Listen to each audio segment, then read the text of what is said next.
Happy Friday. I mean, we gotta. I mean, we go from Fireman Ed last night back to another exclusive interview tonight. I mean, this is just amazing. We're honored. We're blessed. We are just. Coach Gase, thank you once again for joining us. I know you're getting ready to fly out to Los Angeles, so we definitely appreciate your time. 3 weeks in a row. I appreciate you guys having me on here. So, you're 0-9. You're heading out to the West Coast. Your teams have normally struggled on the West Coast. Is it what it? I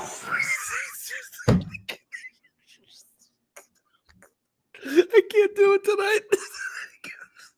What do you attribute?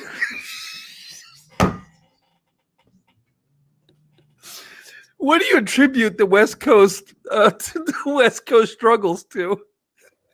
Well, I feel like our struggles haven't really been, just on the West Coast. I feel like whether we're playing up in the mountains, whether we're on the East Coast, really wherever we've been playing, since I've gotten here, we've been struggling so far.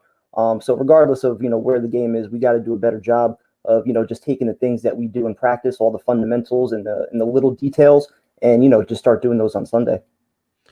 Now, you made some interesting comments this week when you were asked questions about playing all the young players. Now, what is the thought process behind playing Joe Flacco instead of Morgan? Well, Tyson, at the end of the day, we're still trying to win games here. That's still important. Regardless of what the record is, we're still trying to, build a foundation here and, teach guys the right way and how to approach it on Sunday. And, we still feel like Joe Flacco gives us the best chance to win. Okay, fair enough. Now, you had a lot of injuries now, so you have to incorporate a lot of the younger players. You made it interesting. You made an interesting move. I can't take it tonight. I don't know why I'm dying tonight. You made an interesting move today, giving Connor McDermott, an offensive lineman, a 1-year extension. Surprising, I think, a little bit because most of us thought he struggled a little bit. What is the thinking behind re-signing him? Well, at the end of the day, at the very least, he showed us that he's capable of, kind of filling in when we have some injuries. We like his versatility. He's a young offensive lineman, good size, pretty athletic. So, at the very least, again, a depth piece and somebody that knows the system that we can count on going forward. It's kind of surprising because I didn't really think he's that good of a player, but whatever. I mean, if that's what you guys think, that's cool. Do you think Cameron Clark will come out of witness protection and actually play this week? He's been inactive the last couple of weeks. Will we see him on the field? Well, at the end of the day, he has to get caught up to speed. He was injured for a little bit, and for any rookie, it takes time to kind of learn the playbook. We've seen with our offensive line, and the protections that we call. These are pretty complex schemes. Not anybody could just kind of slide right in there. We saw that last year. So yeah, it's going to take him some time to get caught up on the playbook. And, we figure, maybe the last couple of weeks of the year, we'll get him some reps. So, I mean, it's interesting with James Morgan because, there was a comment that you made that you said that with no preseason and limited practices, it's very difficult to bring in a young quarterback, but all across the league, young quarterbacks are playing. You see it in Jacksonville. You see it in Dallas. You see it everywhere else. What makes your offense so much different than everybody else's? Well, like I just said, it's a lot of complex schemes. It's not just easy for, any rookie to kind of slide in there and just pick up what we do here. Not to mention, we've also had a lot of moving parts at other positions. We've had our receivers kind of in and out throughout the year. Some offensive linemen that have been banged up, that we've been replacing week by week. So, to expect any rookie to kind of come in here under these circumstances this year just wouldn't really be fair at this point. Yeah, but with all due respect, Coach Gase, I know you're a very highly touted coach. You're an offensive guru, but you're coming off a bye week. All your starting receivers are back. Your offensive line, for the most part, is back. It seems like this would actually be the perfect time to play Morgan if you can actually coach him up and cater your offense to him. I completely disagree with that. This is the perfect week to actually build off of some of the success that we had, when we played the Patriots and, some of the things that we were able to do offensively, which, involved some of the deep threats that you saw to Rashad Perriman. We want to start kind of building off of those things, and we still want to get that win. And Joe Flacco, he gives us the best chance. Okay. So then the other comment where it seems like you're embracing the youth movement in a lot of positions, but you seem quite confident that Frank Gore is a part of this youth movement where, the Michael P. Ryan's not going to get the reps and Ty Johnson not getting the reps. Frank Gore is still a big focal point of your offense. Can you try to explain why you're doing that? Like I just said, we're trying to win games here, and he's been playing as well as anybody on either side of the football every single day in practice that he's out there. He sets the example, great leader, and he's exactly what you want in these young guys as far as a role model and how you want them to eventually emulate their game. So at the end of the day, we're going to reward that. We feel like he's a young 38 years old and he's got plenty of miles left on his tires, and we're going to give him those opportunities because, like I just said, we want to win games. Now, your offensive coordinator, Darryl Loggins, made a very interesting comment yesterday about Chris Herndon, who many of us had high expectations for. He hasn't played very well. He's been he's actually been terrible.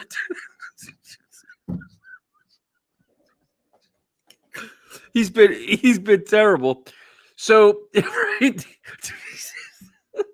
said Darryl Loggins said that it was, you can't really hold Chris Herndon accountable. He's doing everything you guys have asked of him, but the only thing we've really seen of him is drop passes, fumbles, penalties, and some half-ass blocking. So what exactly are you doing with Chris Herndon to make that you're happy with him for? Well, like you just said, he's been heavily involved in the blocking. He's definitely improved as a player there. And at the end of the day, he has to earn his opportunities. The few opportunities that he did have early in the year, he had a couple big drops in there. He had a couple fumbles as well. And, we're going to hold guys accountable. And if you're not taking advantage of your opportunities and making the most of it, we're going to start looking elsewhere. But according to your offensive coordinator, you're quite satisfied with Chris Herndon's bringing to the table. I mean, what exactly is he bringing to the table? Because I don't really see it. Well, again, that's why I'm in this position, and that's why you're asking questions over there. You don't see the things that we don't see the things that we see on film. You don't see the things that we see on film when we really break this down. And like Dowell said, he's doing everything that we ask of him. Yes, we'd like to see him a little bit more involved in the passing game, but he has to earn those opportunities. So for right now, what we're asking of him, just as a blocker, he's getting it done. Okay, we got a very feisty Coach Gase tonight. Okay, so now Greg Williams, your defensive coordinator, had a very interesting comment today saying that you may have had the best week of practice since he's been here, which is fascinating because you guys are easily the best practice team in football week in and week out.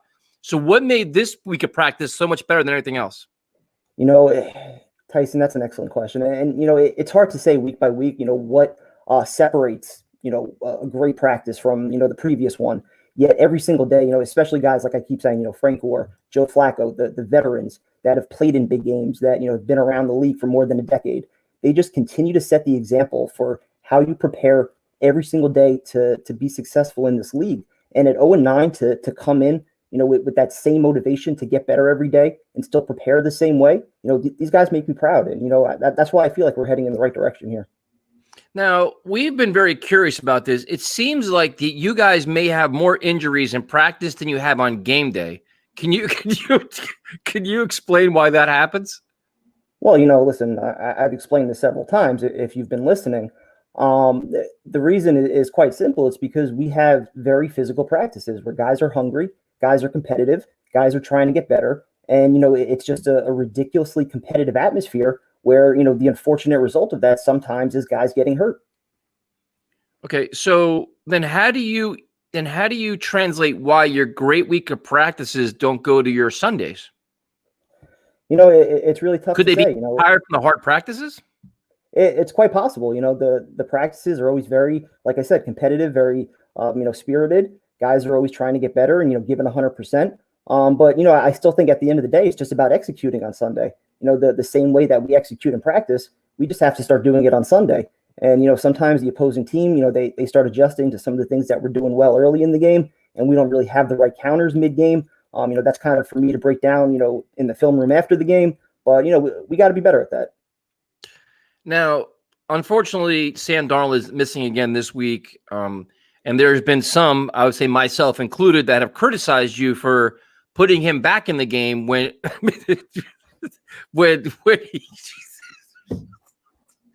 when he appeared to be hurt. What is your I guess my first question is, when a player gets hurt, like your quarterback gets hurt on the sideline, is there like, what's the evaluation process? Or is it just you making a decision? Is Joe Douglas involved? Like, how do you guys handle it? Because it seems like you've blown it 4 or 5 times now. See, this is typical media always, second guessing everything that we do. Listen, at the end of the day, we go through our doctors, and it was determined that Sam could not do any more damage. It was just a matter of him tolerating a certain level of pain, having that threshold. And yeah, he was deemed okay to go back into that game, and that's why we put him back out there. But I mean, at what point do you learn your lesson? Maybe you got to change doctors then, because it's happened like 5 times, and every time you've made this decision, the players miss games afterwards. Maybe we got to change players. So you think it's maybe a toughness thing where just Sam Darnold can't stay healthy, and it's really his fault, not the doctor's fault? I'm not going to say anything. I'm not going to comment specifically about any one player or any one injury. But at the end of the day, that specific injury, there was no reason to not put Sam Darnold back in the game. Okay, so another former Jet quarterback. Seems like a lot of players have your name on their mind a lot lately, which is it's.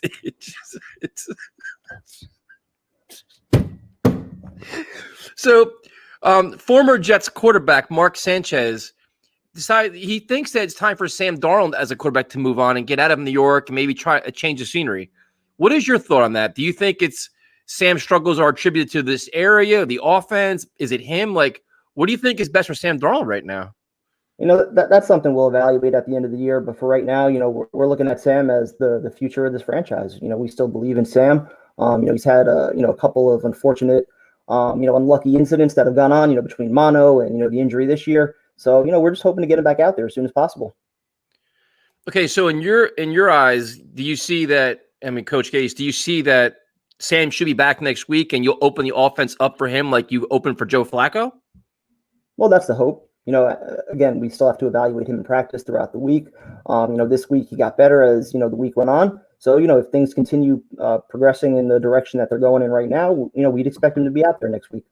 So, but I guess the real question is, with Joe Flacco, it seems like you open up the vertical passing game to Perryman. There's a lot of good things going on. Will you have that same approach with Sam Darnold, or you're saying no? What do you say? I didn't finish the question yet. I'm shaking my head because you're not acknowledging the simple fact that we had all 3 of our wide receivers out there for the first time. Okay, so then with that, then there's no reason why when Sam Darnold comes back that you could open up the same style offense that you're using with Joe Flacco for Sam Darnold, correct? Absolutely. It'll be all on Sam Darnold to execute what we're calling. Okay, so then say he has 5 games left. Is that an audition for him to come back next year, or do you feel confident he is your quarterback going forward? No, listen, right now we feel very confident in him, but of course, we're going to evaluate things as we go. So, yeah, I mean, everybody's kind of being evaluated over these last, 7 games throughout the stretch. We're trying to figure out what we have, what we don't have. We have a lot of resources to use between draft picks and cap space in the offseason that, Joe and I are going to discuss, how we want to best use all those assets. And so, yeah, everybody's being evaluated. Okay, so I guess, Coach Gase, do you have time to answer questions from our viewers? We have a lot of people that are just, to be honest, they're very impressed that you came back on the show again. We seem to ask you harder questions than normal. So are you willing to answer some questions from our viewers? Always time for the fans. See, this is why some of the fans like you. So that's good. So let's see what we got here. Did you practice flying to the West Coast? Did you have like any kind of drills to get the team ready for a West Coast travel? We did do some simulations as far as getting on the plane, getting off the plane, just, kind of transitioning as quick as possible. That way we can get back to the hotel room as quick as possible, where we can kind of take a deep dive into some more film before, we get onto the field on Sunday. Coach Gase just invented a new way we can wear our headphones. Is that a new style that you're implementing, Coach, where you're kind of going with the little... Best I could do. Listen, let's see what we got here. Let's see. We're going to the questions here. Hang on one second, Coach. There's a lot of Coach Gase has a playbook. I guess the question is, with Dowell Loggins calling the plays, how closely do you watch what he's doing, or you just oversee the offense and the defense? Yeah, listen, I oversee the entire operation, and yes, I have a playbook. Dowell's been, calling a lot of plays that, I like, especially last week when we put up, the 27 points. That was a lot of the things that, we had discussed doing in practice. So, yeah, not calling the plays on my own allows me to, not just be involved with the offense, but like you said, be involved with the defense, watch over the special teams, and really just have a feel for the entire game. Coach Gase, what are your thoughts on Jamal Adams calling your team a laughingstock? Well, it's funny you would say that because if you look on social media right now, not that I have any social media accounts, but from what I've heard, it seems that Jamal Adams is actually becoming a little bit of a laughingstock, becoming a meme, getting Oof. shook by Kyler Murray and whatnot. So, listen, I mean, at the end of the day, he called out a lot of people in this organization, an organization that kind of built up his persona as Prez. And at the end of the day, in Seattle so far, he hasn't really lived up to a lot of those expectations. I mean, Coach Gase, you are a feisty. You have a little swag tonight, team. Man. I think you may be ready to take on these Chargers. This is a very impressive interview right here. Big week for us. Yeah, I mean it is. Coach Gase, will you be trying to sneak 12 men on the field again this week? Listen, again, I addressed that several times. It was just a miscalculation. We got to just do a better job of, just being aware of the attention to the little details. And that includes myself. That includes Brant Boyer and our assistant coaches, as well as the players. Coach Gase is getting a little salty. Yeah, you have a different demeanor tonight, Coach. Are you feeling some pressure or just more confidence in your ability to go on the West Coast and beat the Chargers? I'm feeling confident because, we're kind of, getting to the point where this thing's, really going to turn the corner. I know everybody's frustrated with how the season's gone. We're 0-9. We're definitely not where we want to be. But like I keep saying, if you see what we're doing in practice, we're definitely making our improvements. Guys are progressing, especially a lot of these young guys. I think eventually you're going to start to see it on the field as well. And, we're excited for what next year holds. Coach Gase, did you get new crayon colors for your game day coloring book? Ridiculous. I use highlighter, not colors. I'll die. Coach, has Joe Douglas given any indication whether you'll be back next year? Oh, yeah. Listen, I'm very confident. Like I told you that, I'll be back. Those are conversations that I've had with Joe as well as Chris, who, I've been told actually has agreed to come on the show in the next several days. Those are conversations that we've had. We have them quite routinely, actually, about the direction of this team and what we're trying to do going forward. It's why we held on to that $30 million in cap space. It's why we decided to, trade away Jamal Adams for future draft picks. We were looking towards the future, and this was basically an evaluation year. This is a very good question from John. Can you explain how Frank Gore participates in limited practice but gets more snaps than Ty Johnson and Michael Piron? Yeah, it's a simple answer. We're trying to keep him fresh. Like I said, he's a young 38 years old, but he's still 38 years old. He's got a lot of wear on the tires, but he still moves like he's 28 years old. So, we're just basically trying to preserve his best football, which, we still feel like he's got 3-4 years left in him. Richard Miller would like to say hello to you, Coach. So Richard's saying hi to you. How you doing, Richard? Let's see. I guess this is not an old live show. This is a new show. Coach Gase, do you take any responsibility for the lack of success of your team? Not really. I mean, at the end of the day, when we break down the film, the proof is there. Guys are open. So it's not the play calling. It's a matter of guys executing. It's a matter of guys doing or applying what we're doing in practice throughout the week and just getting it done on Sunday. We have a Bills fan asking you a question. How surprised are you that you still have your job after 0-9? Well, honestly, I'm not really surprised at all because, this is what we talked about before the year started.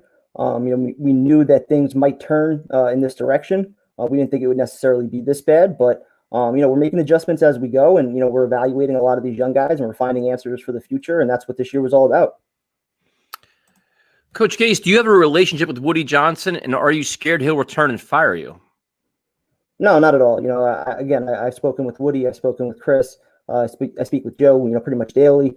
We're all on the same page in this building. We all have the same vision, the same goals as far as where we want to, basically turn this organization around to, which is a consistent winner, a team that's competing year in, year out for the division, and with aspirations of a Super Bowl. And, we feel like we're getting there. Yeah, you said that you've turned the corner, apparently. It's what you told us a little while ago, so that's impressive. Coach, since you love film, why don't you watch film of other good offensive teams and implement their plays in your system, like use more motion, stuff like that? Well, again, if I felt those things were necessary, we would start implementing them a little bit more. If you saw last week or against the Patriots, we did do a little bit more motion and, it was successful. But we have to kind of pick and choose when we want to do it. And at the end of the day, like I keep saying, when we go back and watch the film, guys are open. So it's a matter of executing. It's a matter of paying attention to the details, taking what the defense gives us, not being greedy, not taking those unnecessary risks like we did, at the end of the fourth quarter in that game. Just being smart. Coach, will you reissue Let's Talk Jets Radio their credentials? Well, listen, that's a very tough question. Unfortunately, that's one of the very few things in this building that goes beyond me. I could definitely put in the request, though. You guys have been awesome to me as far as giving me this platform. A few questions that I don't necessarily appreciate, but at the end of the day, you've given me the platform here, so I'll see what I could do. Well, we appreciate that. I mean, you obviously, if you're coming on our show, we're making some progress here. We're trying to establish a good relationship with you. I mean, we're trying to ask you all the right questions and be fair and be honest. And this one slipped in. I apologize. We will not ask that one at all. That's just that one slipped out. This is what I'm talking about. I try to do some good deeds. I come on here. I give you guys, at minimum a half hour every week. And, you slip in those comments that I suck when at the end of the day, these players are doing everything we ask. The record isn't indicative of just how much talent is in that building and just how much we're progressing. And I think the fans are really going to get excited in a very short matter of time. Coach, versus New England, did you go over the film and see the mistake you made when you failed to ice the kicker? What mistake was that? Not icing the kicker. To me, that's just, again, it's a second guess kind of question. If he would have missed the kick, it would have been a great decision. If I would have called the timeout and he made it, it would have been a terrible decision. It's second guessing. It's Monday morning quarterback. Okay. This is a very good question. Coach, what are your plans for Kalen Ballage on Sunday? Are you concerned he'll light you up in a revenge game? Yeah, we're definitely worried about Ballage. We've been focusing on him kind of all week in practice on the defensive side. I've given a mandate to Greg Williams to make sure that he's prepared for what Ballage could do. Because we definitely saw him in our building. We're definitely scared about what he could do as far as pass protection goes, especially on third downs. We got to be ready for that. Coach Gase, has anyone told you that when they tell you to go outside the lines, it meant in your play calling, not in the coloring book? Again, these are the questions, and you wonder why I get upset sometimes. You guys suffered through 4 years of Todd Bowles, who you even said every week he was a zombie, right? 4 years of Todd Bowles. How'd you know I said that? How did you know I said that? I listened to your show. 4 years. Todd Bowles is a zombie, right? You go back prior to that. Rex Ryan, his players eating cheeseburgers on the field like a bunch of jackasses. Just ridiculous. I can't take it. The culture that we are building here, the fans can't see it in practice, but again, it's going to be there on Sunday. Just give it some time. Jesus Christ, I'm dying. Coach, are you jealous of the success in Miami after they got rid of you? No, I'm not jealous of it at all because, that's pretty much a lot of my groundwork, kind of shipping some of the wrong pieces out of there, building the foundation of some guys that eventually got them a lot of their draft picks, which formed the foundation for the team that's successful right now. So, I feel like I did a lot of the dirty work as far as clearing out some of the pieces that didn't belong and, setting them up for what they're doing now. Coach Gase, is it true that Joe Douglas is still sleeping at MetLife? Well, listen, I addressed that last week. Joe was not sleeping. He was on his tablet, his phone, just kind of doing some draft work and, preparing us for success for next year. Coach Gase, what do you see in Dowell Loggins as an offensive coordinator? I actually see a young version of myself, to be honest with you. Somebody that, with the right pieces around him, he can win a Super Bowl. Again, if you get him the right quarterback, he's an innovative offensive mind, brilliant, I would even say. And I think the sky's the limit for what he could do. Coach, you say it's the players, not the plays. Then why is every player that leaves your system flourishing? That's a very good question. I think it's, again, just a matter of us kind of getting all 11 guys on the same page. A lot of these plays, it's just, it's a breakdown here, a miscommunication there, a penalty that kind of pushes us back to, second and long, third and long. And, with the injuries that we've had throughout the year, it's been really tough kind of, just making those adjustments with guys coming in and out, Coach Gase, do you regret how you handled the Quincy Linwa situation on the Veterans Day last year? No, listen, not at all. We don't have any regrets about how we handle some of the injuries here. and how we handle some of the fines that we give out as well. At the end of the day, he's still an employee of this team. He has to let us know where he's going to be at all times. And, we hold every single player accountable for their actions. That's the kind of culture that we want. Okay. Coach Case, now that the bye is over, are we officially in hyperdrive? I feel things ramping up. This is obviously one of your supporters here. Oh, yeah. And again, I think you saw that on Monday night. Some of the deep threats, having all three of our wideouts out there, having Perriman stretch the field a little bit, starting to see what Mims can do. We're even getting P. Ryan involved a little bit more. So, yeah, I really think we're starting to get into that hyper speed, hyper drive, where the offense is really going to take off. Coach Case, why do you sit alone on the bench a lot, and why does Sam sit on the bench alone when things go south? Well, listen, at the end of the day, I'm still trying to, be in the headset communicating with Dowell and setting up the next drive. And I know that Sam, he's got the iPad. He wants to look over the plays, see what the defense was doing. So we're kind of both just in our own minds, in our own spaces. And, I know that's what's best for both of us. Okay, let's see. Hold on. So there's a couple more here. We'll let you do a couple more. We'll let you go. We definitely appreciate your time, man. I know this is you're very, very busy. Coach Case, what is more important to your innovative offense, Joe Flacco's scrambling speed or Herndon's ball security? I mean, Joe Flacco on the move, it's pretty fun to watch. I'm not going to lie. Again, for a guy that's getting up there in age, he moves pretty well. It's definitely fun to watch him out there. Coach, do glue factories scare you? Why would glue factories scare me? Coach, when you lose on Sunday, who are you going to blame next? Well, listen, it's not a matter of, blaming any one individual. We all kind of, hold ourselves accountable, as a team collectively for what's gone wrong this year. But again, at the end of the day, we all need to step up and do our part. Coach Case, do you think you would have a better record with a different defensive coordinator? I mean, it's quite possible. I don't want to say anything bad about Greg Williams, but, as far as offensively goes, we would definitely like to have the ball a few more times throughout the game. I think that would really give our offense a chance to get into a little bit more of a rhythm. But, at the end of the day, like I said, both sides of the ball need to do a little bit better. Coach, are those new sunglasses? Same shades. Same shades. Okay, fascinating. That's always the important questions here. Coach, you brought in to develop Sam, then why not hire a legit quarterback coach? Sam's fundamentals have not improved, and you were in charge of fixing that. Well, again, I never want to bring in somebody that might conflict with, what myself and Dowell are ultimately trying to teach here.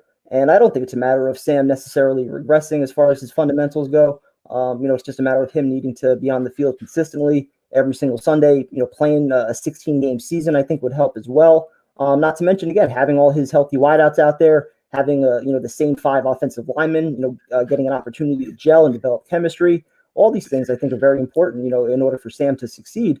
And he just, he hasn't really had that around him yet. A very direct question here. Whoops, that's the wrong one. Hold on. Why aren't you starting P. Ryan, Coach Case? Like I told you, in spite of our record, which is, not where we want to be, we're still going out there trying to win games. It's not in my DNA to go out there and try and lose.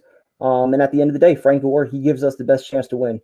And, out of anybody in practice right now, he's playing at an elite level. He's still playing like he's, 28 instead of 38. We love what he brings. We love the example that he's setting. And, we think that kind of easing P. Ryan into his role while being able to watch, a Hall of Fame back like Frank Gore, that's invaluable learning experience. Coach Case, how can I get my ears to go to the top of my head? That's a good question. I wasn't born like this. It took a lot of practice, a lot of film work, and here I am now. Coach, where do you see yourself next season if you part ways with the New York Jets? I'm not even going to get into that.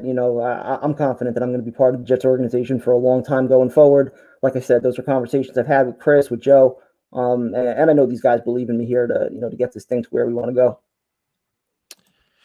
Coach, there was a rumor Joe Judge got into a fist fight with his O-line coach who ended up getting fired. Have you considered dropping the gloves to get rid of Greg Williams? Excellent question. I don't think that would happen. I don't think Greg Williams would want to go down that path with me. But yeah, really? Ultimately, we're all on the same page here, so I don't even think we have to worry about that. What non-football related things did you do during the bye, Coach? What did you do to get away? Get away? No, I watch film pretty much the entire week. There's no Thanksgiving in my household. We don't kind of celebrate turkeys or anything like that. It's all football all the time. I was calling up Dowell, throughout the night, just getting his thoughts on what we wanted to do for this Charger game, setting up the game plan there. So there's no bye week during football season. Coach, does a win this weekend solidify the fact that this is all Darnold's fault? To a certain extent, I mean, you could point the blame a little bit on Sam, but not entirely. Again, we didn't have all of our wideouts out there. O-line's kind of been shuffling in and out. But again, with Joe Flacco last week against the Patriots, we did do a pretty good job, put up 27 points. So if we do it again, I'd like to kind of compare that to what Sam's able to do over his final, 5-6 games with these wideouts out there, and just kind of see if he elevates his game as well.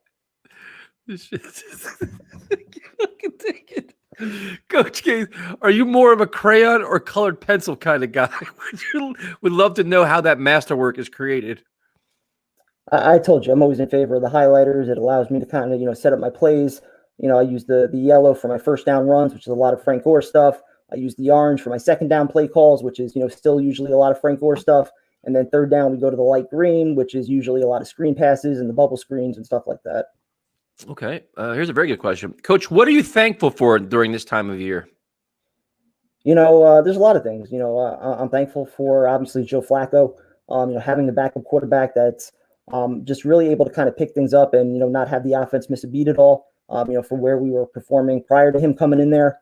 And then I'm also thankful for Joe, for Frank Gore, to be honest, because, again, we entered the season with, Le'Veon Bell as our number one back, paying him a lot of money. And, for the amount that we're paying Frank Gore and the production that we're getting out of him, plus the leadership and the example that he's setting, you can't say enough about that. So definitely thankful for him. Thankful for Dowell Loggins, somebody that I can entrust with the play calling. I'm thankful for a lot here. Yes, sir. Yeah, I mean, it definitely sounds like it. Coach Gase, do you consider yourself a donkey or more of a jackass?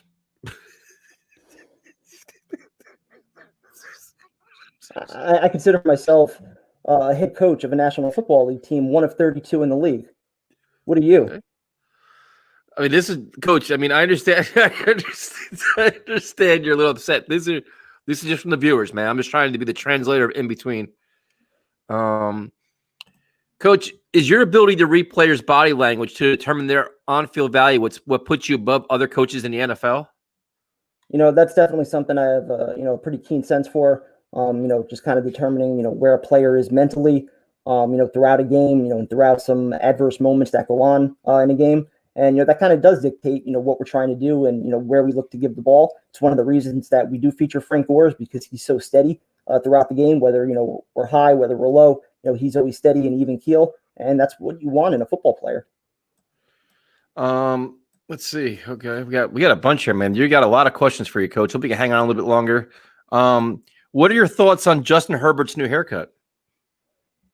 To be honest, I haven't even seen it yet. I've been kind of busy watching all the film, and usually he has his helmet on as I'm watching the film, so I don't really get a look at the hair. Okay. Coach, have you considered bringing in Rich Kotite as an advisor? That's a good question. We always look to our past history with all of our Jets legends, for any ways that they might want to contribute. Certainly if I ever had a chance, I would definitely try to pick the brain of the great Rich Kotite. I know he did some phenomenal things with this organization. So if I ever had the opportunity, I would love it. But, I don't know if he's interested in this at that point. How do you explain Justin Herbert playing substantially better than Sam Darnold? Again, it's pretty much a matter of consistency and, what's around him. And unfortunately for Sam, like I said, he hasn't really had any consistency around him, whether it be with the offensive line or the playmakers. And even, with the play calling going, from a different system in his first year to, myself and Dowell in year 2 and year 3. It hasn't been easy. And, like I also said earlier in the week, not having a preseason, that wasn't easy. Having all these pieces just coming in and out, not easy to make those adjustments. Coach, do you realize how lucky you are there are no fans allowed? The boos you would hear would be off the charts. I don't really agree with that. I think the fans here in New York, while, they're a rowdy bunch and they want to win, I think they understand the bigger picture and what we're trying to build here. They understand that at the end of the day, a couple of, 5, 6, 7 win seasons isn't really going to appease them. They want a consistent winner. And if that means kind of bottoming out this year, to kind of build the foundation going forward for what we need. The fans are on board for that. Coach, most diehard fans, myself included, this year want you fired for a Christmas present. Any chance you resign? No, we're at the end of the day, we're just getting started here. Like I said, we're finally starting to put this thing into hyperspeed, hyperdrive. We're getting the pieces back. We got our receivers back. We're excited to evaluate Sam, throughout the last, 5-6 games of the year and see what he could do. But again, it's a lot of young players that are coming in here, a lot of roster turnover. And like I said, I think we're just getting started. Okay. Let's see. We got a couple more here, Coach. Oh my goodness. This is just, I can't even keep a straight face anymore. Hey, Coach, how many hours of film do you watch during the week? Pretty much like 23 hours, sometimes 22, 21. I try to sleep for an hour or two, quick bite to eat, as I'm watching film. But yeah, I dive into the film as much as I can. Okay. Are you thankful that Chris Johnson is too dumb to fire you? Well, I wouldn't necessarily say that he'd be dumb. I would say that he's smart for sticking with a coach, throughout some adversity, because he sees the long-term plan for what we're trying to build here. Okay. Coach, have you considered bringing in Joe Namath as your quarterback to maybe kind of shake things up a little bit? I think Joe's a little past his prime. I know that kind of, some people think our offense is still, a little bit outdated for when, Joe Namath used to play. I would disagree with that, as we saw with Peyton Manning when he executed our offense. But yeah, I think we're a little bit past Joe Namath coming back. What do you think about yesterday when Fireman Ed, who came on our show, did an interview and said he was wrong for supporting you? It's always tough to hear that. At the end of the day, Ed's a great dude, one of the, best Jet fans out there. And, to lose his support, it's tough. I'm not going to lie. But, I think that's still a majority of fans at the end of the day. They recognize a lot of the adversity that we were faced with this year. And, they see the light at the end of the tunnel. Okay, Coach, as we wrap this up, you seem to be very confident that, you've turned the corner a little bit. You have Flacco, you have all your receivers back. But are you concerned that you're going to –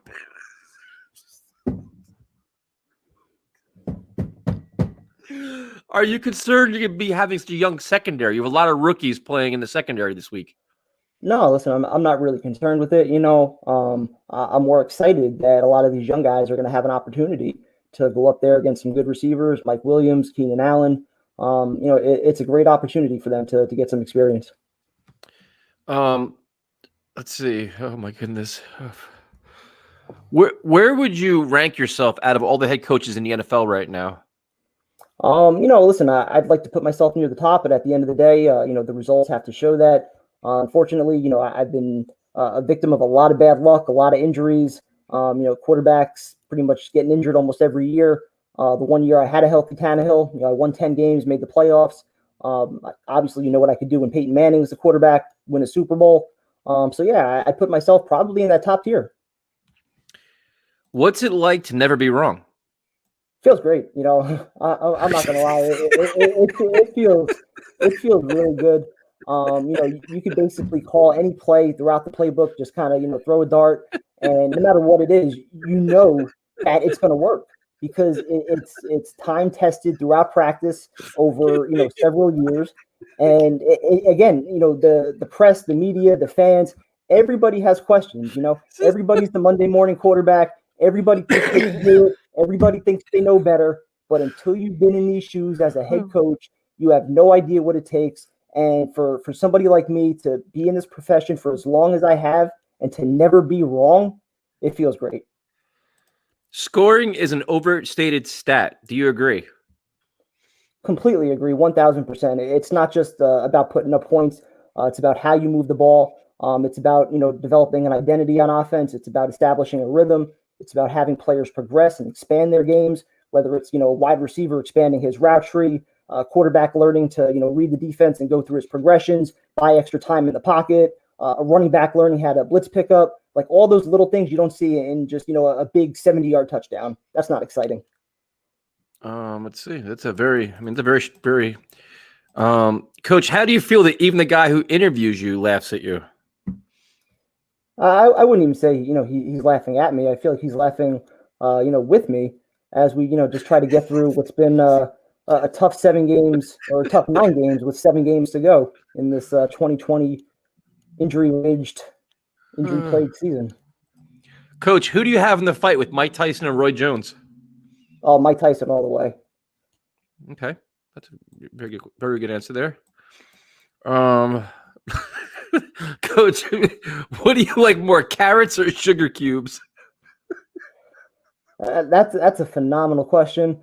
I think it kind of just depends on the time of day. Carrots are always a great snack, especially when you're in the film room.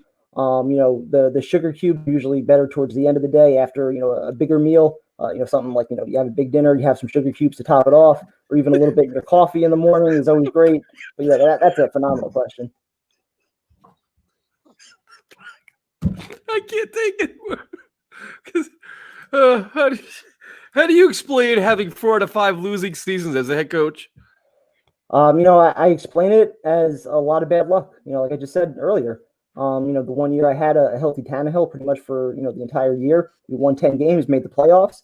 When I was a coordinator and I had a healthy Peyton Manning, we won a Super Bowl. But for a lot of the other years, it's been a lot of injuries and just a lot of teams in general that didn't really have enough talent to withstand some of those injuries. Okay, Coach Case, are you more of an ice or no ice type of guy with your drinks? Usually I like ice, especially, hot summer day out on the beach, have the iPad in your hand, you're watching film. You want to keep that drink cold. So ice is always the way to go. Hey, Coach, have you ever rode the Oregon Trail? I have not, but I should definitely check it out. Is there a hidden meaning behind that question? Coach, I'm just asking the questions, man. I'm really not really sure. Your introductory press conference was a big topic. I'm sure all of us love to know, what were you on during the introductory press conference? Pure adrenaline, baby.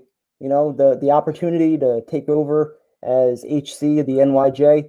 The opportunity to work with Mike McCagnon for 4 months, and then bring in my own guy as general manager, and just kind of have full autonomy over a lot of things that we do here. Have the ear of my owner, who has full trust in me. I was just running on pure adrenaline. Okay, I guess, and we'll do one more because I know you're very busy, Coach. You probably got more film to watch. Coach Case, how can I stop drinking during Jet games? For this year, it might be tough. Again, we're evaluating a lot of pieces, a lot of guys moving in and out. So it might be tough this year. I do encourage Let's Talk Jets Radio Bingo. Always a good time during the game. I try to keep tabs on it. I have the extra tabs open. I have the playbook on one. I have the Let's Talk Jets Radio Bingo on the other. So I try to quickly tune in when I can. But yeah, it's tough this year. But for the future, I think you'll enjoy the games a lot more with less drinking. Okay.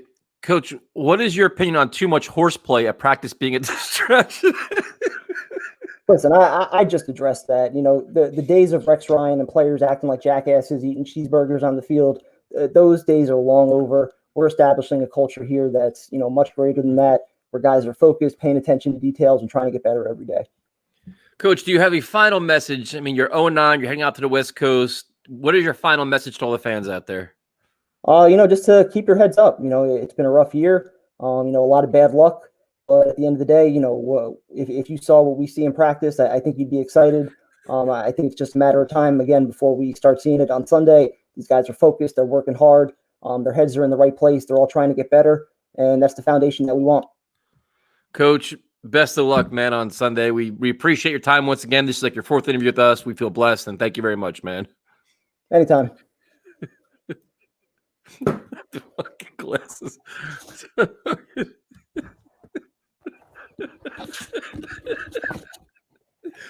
Jesus Christ.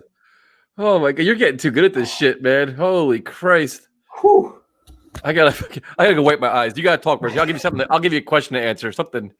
Dude, you have no idea how hot that fucking thing is. For 45 minutes, you're killing me.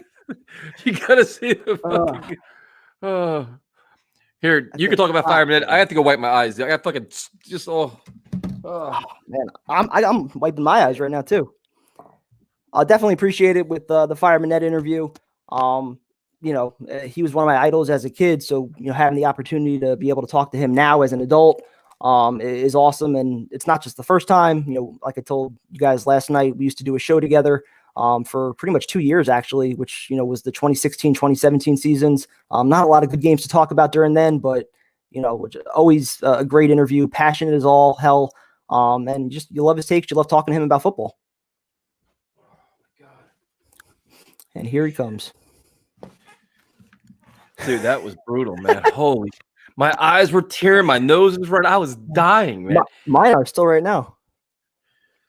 So, and then apparently we have Chris Johnson coming on. It's confirmed now that it is in progress now. We finally have Chris Johnson on. So, and if, for those that didn't figure out, they're like, "What the hell is going on? Why is there a donkey on the screen?" I guess, welcome to our show.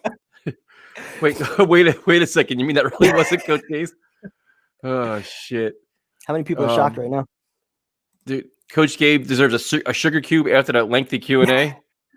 Oh my god, dude, that was funny as hell, man. You brought out some, and these are like all new questions, man. So that was just Coach Gates is always prepared, man. I mean, no matter what you throw at him, he's always ready for it. Give him props. Oh my goodness. Shit, when did primetime arrive? Just got here. So first of all, thank you to everybody that watched last night with Fireman Ed. We want to thank him first time too. We got all the email about having try to get some signed stuff to you. The one guy was funny, dude. He's like, "Yo, can you get me something signed by Ed and Frankie Edgar and Corey Anderson?" And I'm like, dude, what the fuck? I'm like, so what are we like? Memorabilia people here now? Oh my god. So we definitely appreciate it. We want to thank Ed for his time too. He gave us a long hour, and he's busy as hell right now. So we definitely appreciate it. Like you said, we're gonna have Chris Johnson on. That's very, very soon, which will be riveting. I'm sure riveting stuff. Prime time. I guess the Connor McDermott thing surprised me, to be honest with you. Why? Giving him an extension? You think he's good? Though. I mean, it was a 1-year extension. I'm sure the contract doesn't exceed what, like $1.5 million, if that. So for a backup offensive lineman, what the hell have we seen that him make him good? He sucks. Backup. That's what we have is fucking backups.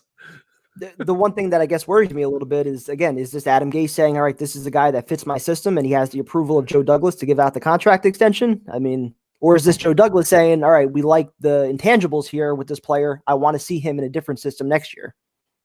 I don't know which direction to kind of look at that. This is a good.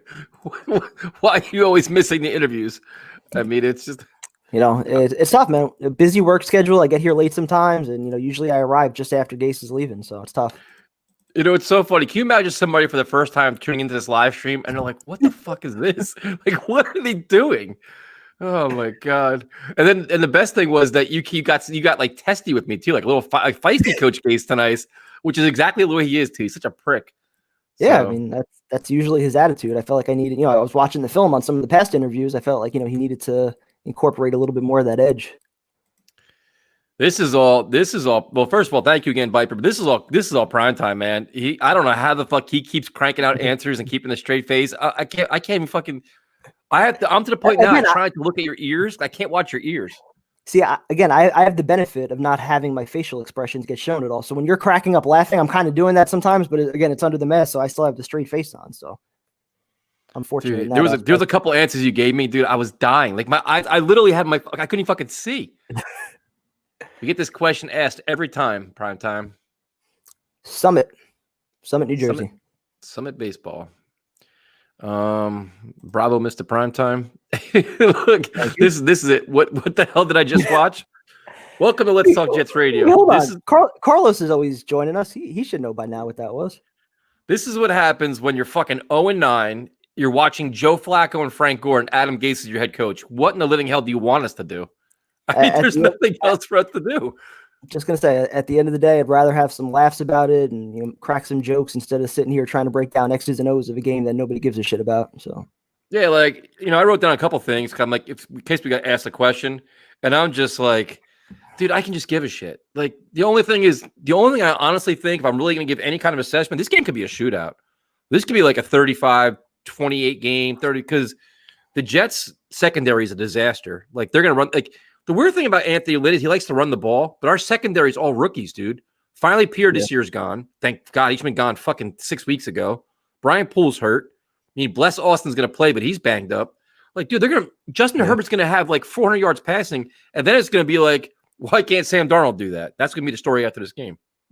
Well, again, it would kind of go back to partially the play calling, but also look who he's throwing to. Hunter Henry, Mike Williams, Keenan Allen. I mean, that's a pretty nice trio to be working with. Guyton. Yep. Yeah. And, I'll keep saying Sam hasn't, or Adam Gase, as he said several times, Sam hasn't had all three of his wideouts out there for any of these games yet. So I'd like to see what he could do with all three of those guys. But for this Sunday, actually, though, I'm more excited to watch the defense a little bit. Again, I don't get anything out of watching Frank Gore and Joe Flacco, but defensively, it's going to be pretty much 3 out of 4 of your starters, I think, in the secondary are going to be rookies between Ashton Davis and then, whoever you end up starting at cornerback. And then even your pass rushers with John Franklin Myers, Bryce Huff. Who's the other guy I'm missing? Zuniga. Hopefully he gets some reps. So, again, you want to see some of the young guys out there. So defensively, I think you'll see that. Offensively, though, who the hell knows?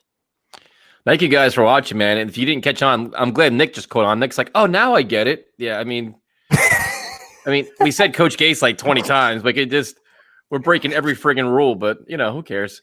Yeah. Indy Colt, first of all, thank you very much, Indy Colt. 2 questions. What is each of your Super Bowl picks, and where will Sam be excelling next year? All right, prime time. Well, a few weeks ago, I said Chiefs and Seattle because I thought it was going to be the rematch, or not rematch, but matchup with Jamal Adams and Le'Veon Bell. I'm still going with the Chiefs in the AFC. I just think far and away right now they're the best team, even though the Steelers haven't lost a game. I just think their schedule's been a little bit softer. The NFC, though, is interesting. The Seahawks have kind of, gone downhill a little bit. I think the Packers are going to be there. This could be Aaron Rodgers' year. So I think they're a team to watch. The Saints, I'm not buying at all, especially with the Breeze injury. The Bucks could be there, but again, I'm still not sold on their defense. Even though Bowles and their defense. Yeah, I know. Listen, I know he's got them playing well against the run. I forget if it was last week or the week before where they just got shredded, I think, by the Saints. So yeah, I think it's wide open in the NFC right now. I'm going to go Steelers, Bucks.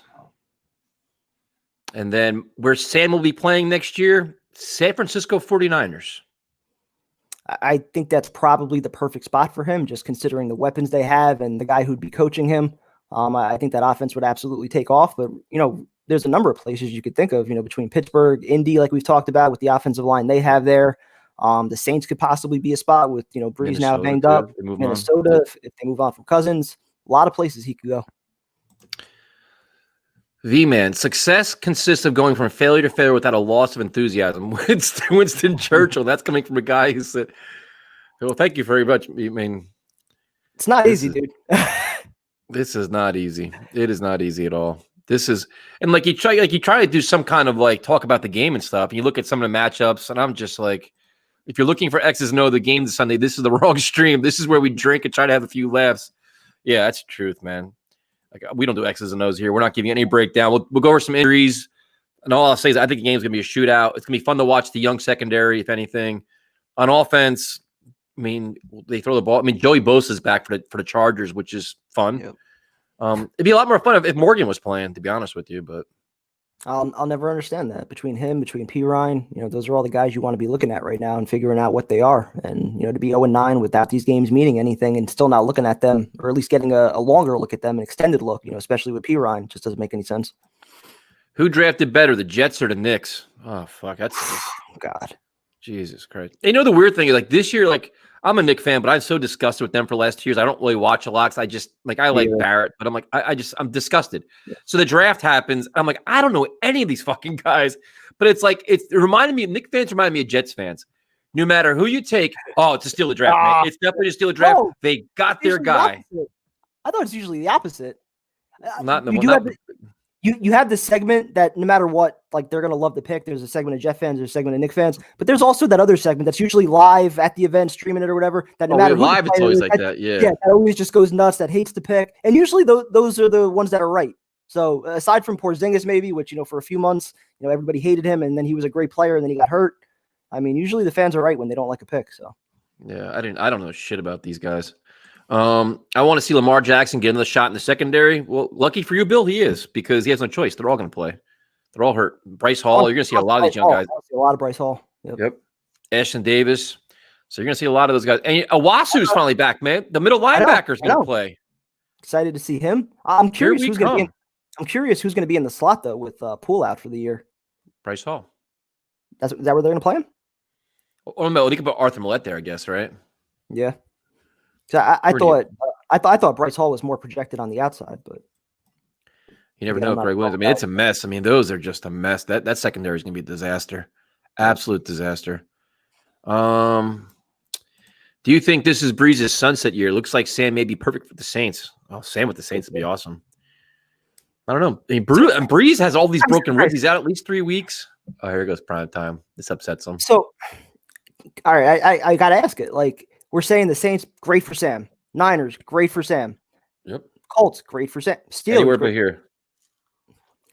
So, if all these other teams could be a great fit for Sam Darnold, you're obviously saying that he still has plenty of potential to be a very good quarterback in this league.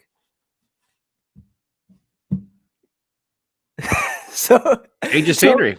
So he won't have the same angry fan base. He won't have the same media. 50 years trying to find their franchise quarterback since Namath. It just seems crazy to me that we're so quick to dismiss this guy. Not to go back on the whole Sam shit, but it's like, I don't know. I can't judge him on the performance in an Adam Gase offense.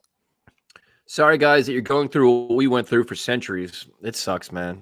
It sucks. And the thing is, it's like the Bills fans, especially like I'm a good friends with one certain Bill fan, and I've been roasting him all week long, dude. I have every angle of the Hopkins catch, and I just keep sending it to him. To the point he's not responding to me anymore. Like he probably hates me now. But Bills fans are happy. They turn things around. The Dolphin fans, listen, man, they've all suffered through shit, and they're all on the right track. Brian Flores has it going right. Sean McDermott has it going right. And the Jets are like, what, a year and a half to 2 years behind all these teams now. They are. Minimum, yeah. I'm surprised you're actually talking shit to Bill fans. If I was him, I would just screenshot I don't give a shit. I don't care. Because, you know, it is like that kind of loss is like a same old Jets type of loss. You lose on a Hail Mary. That's a same old Jets kind of loss. I got to just fling some shit back once in a while. Yeah. But when you're 7-3, you can kind of tolerate it. And you're still on top of the division. That's my little happiness, dude. It's my own sadistic. I don't care. Happy Thanksgiving, guys, and everyone. Keep up the great content. Thank you, man. I can't believe Thanksgiving's only a few days away. It doesn't seem like it. Not at all. It's a weird time right now. Feels like we just started lockdown in March. We're going back to it probably by another week, sadly enough. I know. Oh, it's terrible. Well, plenty of time for live streams then. Yeah, what else are we going to do? Be locked in the house just staring at doing live streams. Let's see. At least I have Keenan Allen on my fantasy team. I mean, I was trying to pick up I was trying to get Jalen Guyton, any of them. I mean, this secondary is going to get torched. Yep. Let's see. Snoopy's back. Oh. Watch the narrative change to the Jets broke Sam completely when he goes to another team and flames out. Oh, Snoopy is not a Sam fan. I mean, that's probably what the narrative would be. I mean, well, ultimately, we'll never know exactly how much damage has been done by this current regime on Sam Darnold. I mean, you know, we could debate all we want. And that's the one aspect that I'll actually agree with, where it's like if a new coach comes in and he says, I want to start over with my own guy, you don't question it at all. You start fresh, rookie quarterback, rookie contract. And, you know, you build around him with the extra picks that you have from Seattle and the cap space that you have. And that's it. You start fresh if that's what the new coach wants. But because again, at the end of the day, you can't quantify exactly how much damage has been done. You can't. The last game I saw the Jets played, they showed a lot of potential, especially the wide receiver core. That must have been the last game with Perryman and Crowder and Mims. I mean, is there a part of you that expects to see that same thing this Sunday with Flacco airing it out? A little bit. I think the Jets receivers, if they're all out there on the field together, they're somewhat underrated, but I still think they need that number one. I mean, that's what they're missing. If you have Perriman and Mims and Crowder as, you know, your skill set behind a true number one wideout, like that's a nice group of wideouts to, you know, go to battle with. Or even if you still had Robbie Anderson here, you know, with Mims as your 2, Crowder as your 3, you could live with that. But, you know, I still think they need that one guy that, you know, takes the pressure off everybody else. Maybe Mims could be that guy, you know, we'll see. But I think he's got a long way to go. We need to see Zuniga and Cameron Clark this week. What the hell are we waiting on? They should all play. I mean, like Cameron Clark should not be inactive. I mean, and like, especially if you're going with the youth movement on the defensive side of the ball, where they, in theory, cut this year because they want to see the young guys play. Then Henry Anderson shouldn't be playing. Then Cameron Clark should be starting. Van Roten should be out. Playing. Yep. I mean, Elfline's ready to play next week, right? And another week for him. Let him play, see what he can do. Yep. They're going to play him as center though, which is interesting because does that mean they're not very high on McGovern? Can they even afford not to be high on McGovern? I'm pretty sure almost all that salary. They were pretty clear when they said that they believe he's a center. Well, that's interesting then. I mean, maybe as a backup in place of Josh Andrews next year, but for the money he's a free agent. Well, let's say for the money that McGovern's making, though, I don't know what you're doing with him. Moving him You over move to guard, McGovern to maybe? guard. It's possible. Man, that would be such an indictment on Joe Douglas if you try to bring in like your anchor center and he flashes out and he goes to guard. Yep. You already have that. You already have George Fant making $9 million, who's not really worth the $9 million. Alex Lewis you brought back, probably not worth that. And Van Roten's definitely not worth anything. And a couple centers I think were drafted within the first 3 rounds this year. I think are doing decent. Shit. So. Oh my God. It's just tiresome. No doubt Sam is going to be great prime time. We just fucked him up so bad. You got to cut the cord. Listen, I'm not entirely denying that at this point. The change of scenery is probably best for him. I just hate that in the middle of the season that we're having that conversation about a 23-year-old kid, just getting rid of him at this point based on what he's done in the Adam Gase offense without any of his receivers out there. There were moments where he didn't have any of his top 3 wideouts. There were 2 healthy wideouts out there, and they were drawing up plays on the side. What the hell happened to Cager? Dude, he hurt his knee, I think, on the turf in that Niner game when everyone was complaining about the turf, and we haven't seen or heard about him since. I have no idea. And they were high on him too. 6'5", good speed. Would you like to have the rest of the games as close as the Pats game, or was that too close for comfort? Way too close for comfort. I can't do that shit. I was ripping down drinks like I couldn't. I mean, although I don't want to see that. At the if it was Sam Darnold playing, maybe I guess. Yes. If Sam's playing, that's different. But at the very least, the Jaguars are also playing some close games, so you figure maybe they find a way to steal a win or 2 down the stretch somehow, and that gives us a little bit of a cushion in case we win 1 or 2. Yeah, I mean that Jags Bears game is be interesting with Foles being hurt. That's definitely gonna help a little bit. Yep. Jets in practice, we are the champions. Jets in the actual game. Here's to the losers. Greg Williams' comment today, man. These last 2 days. And like, I'm trying to be better because I don't want to make videos just fucking ripping them. But the last 2 days have tested every ounce of my anger between Dow Loggins' Herndon comment where you can't hold people accountable to the fucking Frank Gore comments to I mean, dude, the shit coming out of this organization now, it's just like, stop talking. To a certain extent, it's like, what are they going to say? I mean, when you're 0-9, there's really nothing you could say that's going to make any fan happy. That Chris Herndon answer drove me insane. Like I was like, what the fuck are you talking about? Does somebody actually believe you? You can't hold him accountable. You can't. That's his exact words. So they're saying that they're not doing their own jobs, basically. That's unbelievable, man. It's so unbelievable. It's interesting is that, and this is shit. We got to go back up the comments here for a second. Do you know if any of the current Jet players listen to these shows? Who knows? You never know, man. I think they probably stay away from most of these podcasts because they know that we're probably angry as shit that we're ripping most of the players and stuff. In the past, we know they used to. They definitely did. In the past, we had a very good rapport with a lot of players. We did a lot of interviews on here. It was always a PG-13 type show. Never kind of crossing any lines, but in our current format, who knows? Secretly, I think there might be a lot of players that listen, just don't say so. And I actually think within the organization, there's some people that secretly enjoy what we do and what we say because they know we're right, but they'll just never own up to it and admit it in public. Yeah, I mean, it's just funny, man. Oh, my goodness. How times have changed around here. Telling me. What the hell? What are the Thanksgiving games this year? I don't even know. What are the games on Thursday? I have no clue. But I mean, between the Lions and the Cowboys, I mean. That's 2 shitty teams. Yeah. I think the night game is pretty good. I forget what it is, though. Let's see.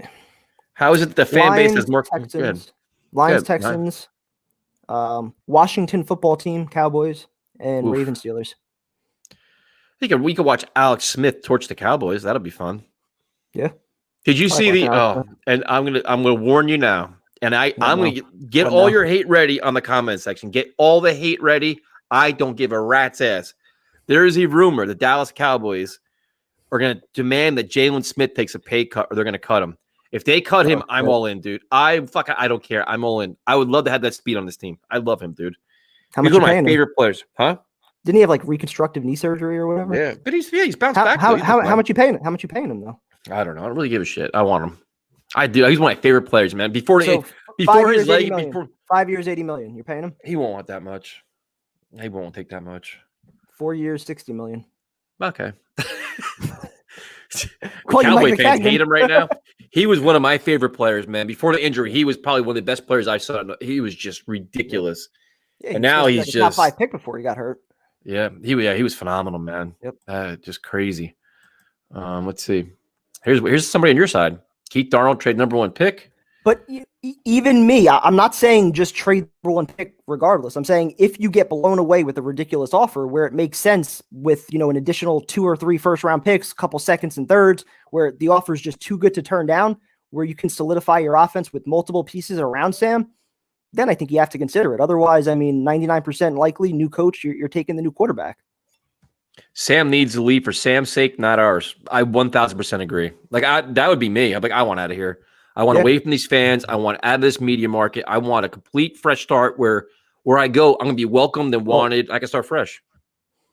The only thing, I guess, is that for any franchise quarterback, how many opportunities do you really get once you move on to your second team? That's usually your last chance. It's not very often. He's 23, 24 years old? No. I'm just saying, once you get a second opportunity somewhere, if that team eventually moves on from you, you usually don't get a third chance. So how quickly do you want to start that second? Yeah. That second chance. I don't know. Hoping Becton destroys Bosa and Gore runs for $120. Becton and Bosa is an interesting matchup because Bosa is a beast. But Gore running for $120 makes no sense to me whatsoever. I don't want to see that at all. Why do we want that? I don't want that at all. Pirine would be great, but not why Gore? I would like to see them run behind Becton. That'd be kind of smart, but they just don't. They refuse to do that for some reason. I will never understand that either. Like having motion in the offense, but that's just a whole other thing. That'd be too smart. Bet you Greg Williams is lasting his ass off after your Gase interviews. I'm sure. I'm sure he is too. I'm sure all these shit about. I'm sure he watches all this stuff. He probably loves it. Wonder if they showed in the film room. He eats up all this shit. He knows everybody hates Gase. Yep. I am insane. Why am I insane? Well, Jalen Smith? I love him, dude. I don't care. Let's see. Have an awesome Thanksgiving. You as well. You, Richard. Let's see. You got in the fights tomorrow night. I'm really disappointed in Mike Perry, man. The way that is he still fighting or no? Yeah, I think he is. He gave up 30% of his purse. That guy needs help, man. And the UFC enables him. They deal with all his bullshit. The guy needs help, and he should get it. Caitlin Chukagian trains at our school. Phenomenal fighter. So obviously can't take that one. Can't go. Valentina's just awesome, dude. Like she is another level of champion. Like that's. Yep. She's just amazing. Like she can do it all. Her striking is second to none. Her pace, her cardio, her power. She can do it all. So, and then I like the champ in the main event too. He's just another. I wanted to see him fight Cody Garbrandt for a variety of reasons, but it's a much better card than people think. But the fact it's a pay-per-view blows. Like nobody's gonna pay for that shit. They're not gonna get anything for that. What about Shogun? I'm a Shogun fan, man. I'm old school. I just. Like there's certain guys like you can't look at it for the matchup probably isn't good for him, but he's a tough son of a bitch and he's a legend. And you just want to see you kind of want to see him walk away, but he just won't. He just keeps fighting, man. It's crazy. Valentina is also destroying. Yeah, Valentina is just awesome. Phenomenal striker. Now, she's so good. I'll tell you how good she is. There are pro fighters that I know that watch all her training videos, learn her tricks, the things she does, her attempts, her strategies. That's how good she is, man. Wow. She is phenomenal. Fireman Ed was cool when he called Becton Highway 77. Yeah, that was, Ed's funny, man. It was interesting because, we'll go to this one first. V-Man, don't trade number 1 pick if we want to get the best possible coach. We need to give him the choice of his quarterback, whether it be Darnold or a draft pick. Otherwise, we will end up with Gates 2.0. Well, you figure if you're going to hire the coach right after the season, so you have 3 months to figure all that out. So yeah, I think that decision should be for the new head coach to decide. If he wants to start fresh with a new quarterback, he has every right to do so. You let him do it. Rookie contract, 5 years. You could build off that. But if he still sees some value in Sam plus what they can get back in a trade haul, if they're overwhelmed with something, I think that should be a consideration. But that should still be for the new head coach to decide. But what if Joe Douglas in his mind says, you know what, my guy is Trevor Lawrence, and they bring in Eric Bieniemy. Eric Bieniemy is like, you know what, I want Sam Darnold. Then you're sticking with him. You're sticking with Sam. Does Joe Douglas say, "You know what? I need a coach. Do I need a coach that matches my mindset?" That's something that needs to be discussed in the interview process. You would think, right? I mean, But how do you feel about our current quarterback situation? But who has the final say? Does if Joe Douglas tells Chris Johnson or Woody Johnson, whatever fuck Johnson's running this shit, listen, I need a coach that matches my philosophy. My philosophy is Trevor Lawrence. So if Eric Bieniemy comes in and says, "Listen, man, I want to win with Sam Darnold," what happens? I think you have to go with what the head coach wants. And it would be the same vice versa. If Joe Douglas was saying, I want to keep Sam Darnold, but Eric Bieniemy says, I want Trevor Lawrence, like, you go with what Eric Bieniemy wants. You go with what your head coach wants and what he says he needs. Fascinating situation, though. But again, like, that should be discussed during the interview process. You shouldn't have that conflict. You shouldn't have that conflict 2 months after the hire's made, where all of a sudden, I agree. I completely agree with you. Because that would be fucking stupid. Over under on how many runs on 1st and 10. For the sake of my liver, dude. The last 3 games, I'm hammered by halftime. These first down runs are killing me. I don't even know how we're making it to the post game.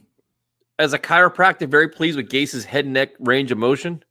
Oh my god, dude!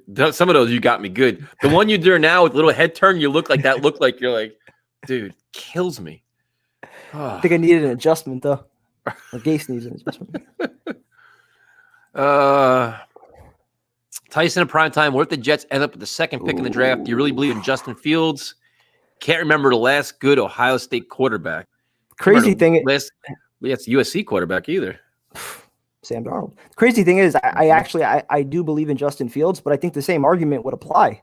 With whatever the new head coach wants, if he thinks that Fields is the right fit for his system, and if he gives them the best chance to win, wants to start over with a new quarterback, rookie contract, you give that coach the opportunity or the right to make that decision, I think. Do you think Trevor Lawrence would refuse to play for the Jets? I think he will if Gase is the coach. Yep. I think Gase is the ultimate deterrent. Who the hell wants to play for him? And that's got to be part of your process. When you you can't sell tickets, you can't do shit. I mean, how different are the Jets from the Bengals if you eliminate the coaching factor? I mean, city of New York, you ideally have a new coach in here that is coming from either a winning background like Bieniemy or somebody hopefully that's more proven like a Harbaugh, somebody established maybe. And plenty of cap space, additional 1st-round picks. I mean, that would be an ideal situation, I think, to walk into, aside from the fact that, again, we're kind of the laughingstock media. You don't believe in ownership maybe, but yeah, you hope that the new coach can ultimately turn that around. Yeah, that's it. I mean, that's the only thing that stops him is the coach. Where, and that, would you blame him? Like, I wouldn't want to play for Gase either. No, not at all. Why would anybody risk their career after watching what he did to Sam Darnold and Ryan Tannehill? No, I completely agree. You'd be crazy. Crazy. Let's see. So funny how the comments go from Jalen Smith to the UFC to the Knicks. They just go all over the place here. Very well rounded. Let's see what we got here. Flacco and Sam are hitting Herndon right the numbers, but drops. Herndon's been terrible. Yeah. Absolutely terrible. Yeah, you heard Adam Gase say it, earlier. At the end of the day, he's got to, make the most of his opportunities. And he wasn't getting a lot of them early in the year, but the ones he did get, he had the 2 drops, the 2 fumbles, and they haven't really gone his way much since. Can we please stop looking for defensive players? As a fan base, we need some offense. Listen, man, Daniel, I'm with you, dude. My entire fucking draft class is offense next year. Like, receivers, offensive line, running backs, tight ends, draft and free agency. Draft and free agency. Double down on all wide receivers, tight ends, running backs, offensive line. Even if you got to take Trevor Lawrence, fine. You start over with your new quarterback. Just make sure he has all the necessary pieces around him. Win 45-38. I don't give a shit. Seriously, I don't care, man. Lose 50-35. I don't care. Same exact thing. Yep. Just get our offense back to the rest of the NFL. Yep. Get one side of the ball right, and then you can kind of go from there. The most important side of the ball. Exactly. Your quarterback. The rest of the NFL, for Christ's sakes. Yep. Keep Darnold and fire Gase. Use 1st pick and build your team. Yeah, listen, it's so intriguing, but again, even I'll say it, you've got to see some more out of Sam over these last, let's assume he plays the last 6 games. You've got to see more out of him in order to feel confident. The receivers are back. Exactly. You'd have to see a lot more out of him to feel confident in trading that pick and actually building around him. And I'll still say also that, it's not, the end of the world if you make that decision and, you have all these draft picks, 7 in the 1st round and a bunch of, extra 2nd and 3rd rounders. If you have all these picks and it doesn't work out, Well, at least you're building your foundation and you're putting your team in place so that, in a year or two, if Sam still doesn't work out, all right, you're not tied financially to a quarterback. You could still trade future picks and you have money available to go get that quarterback and bring him into a winning environment, unlike the one that Sam walked into. No, listen, I agree. Some great questions in here. Happy birthday to Mark Gastineau.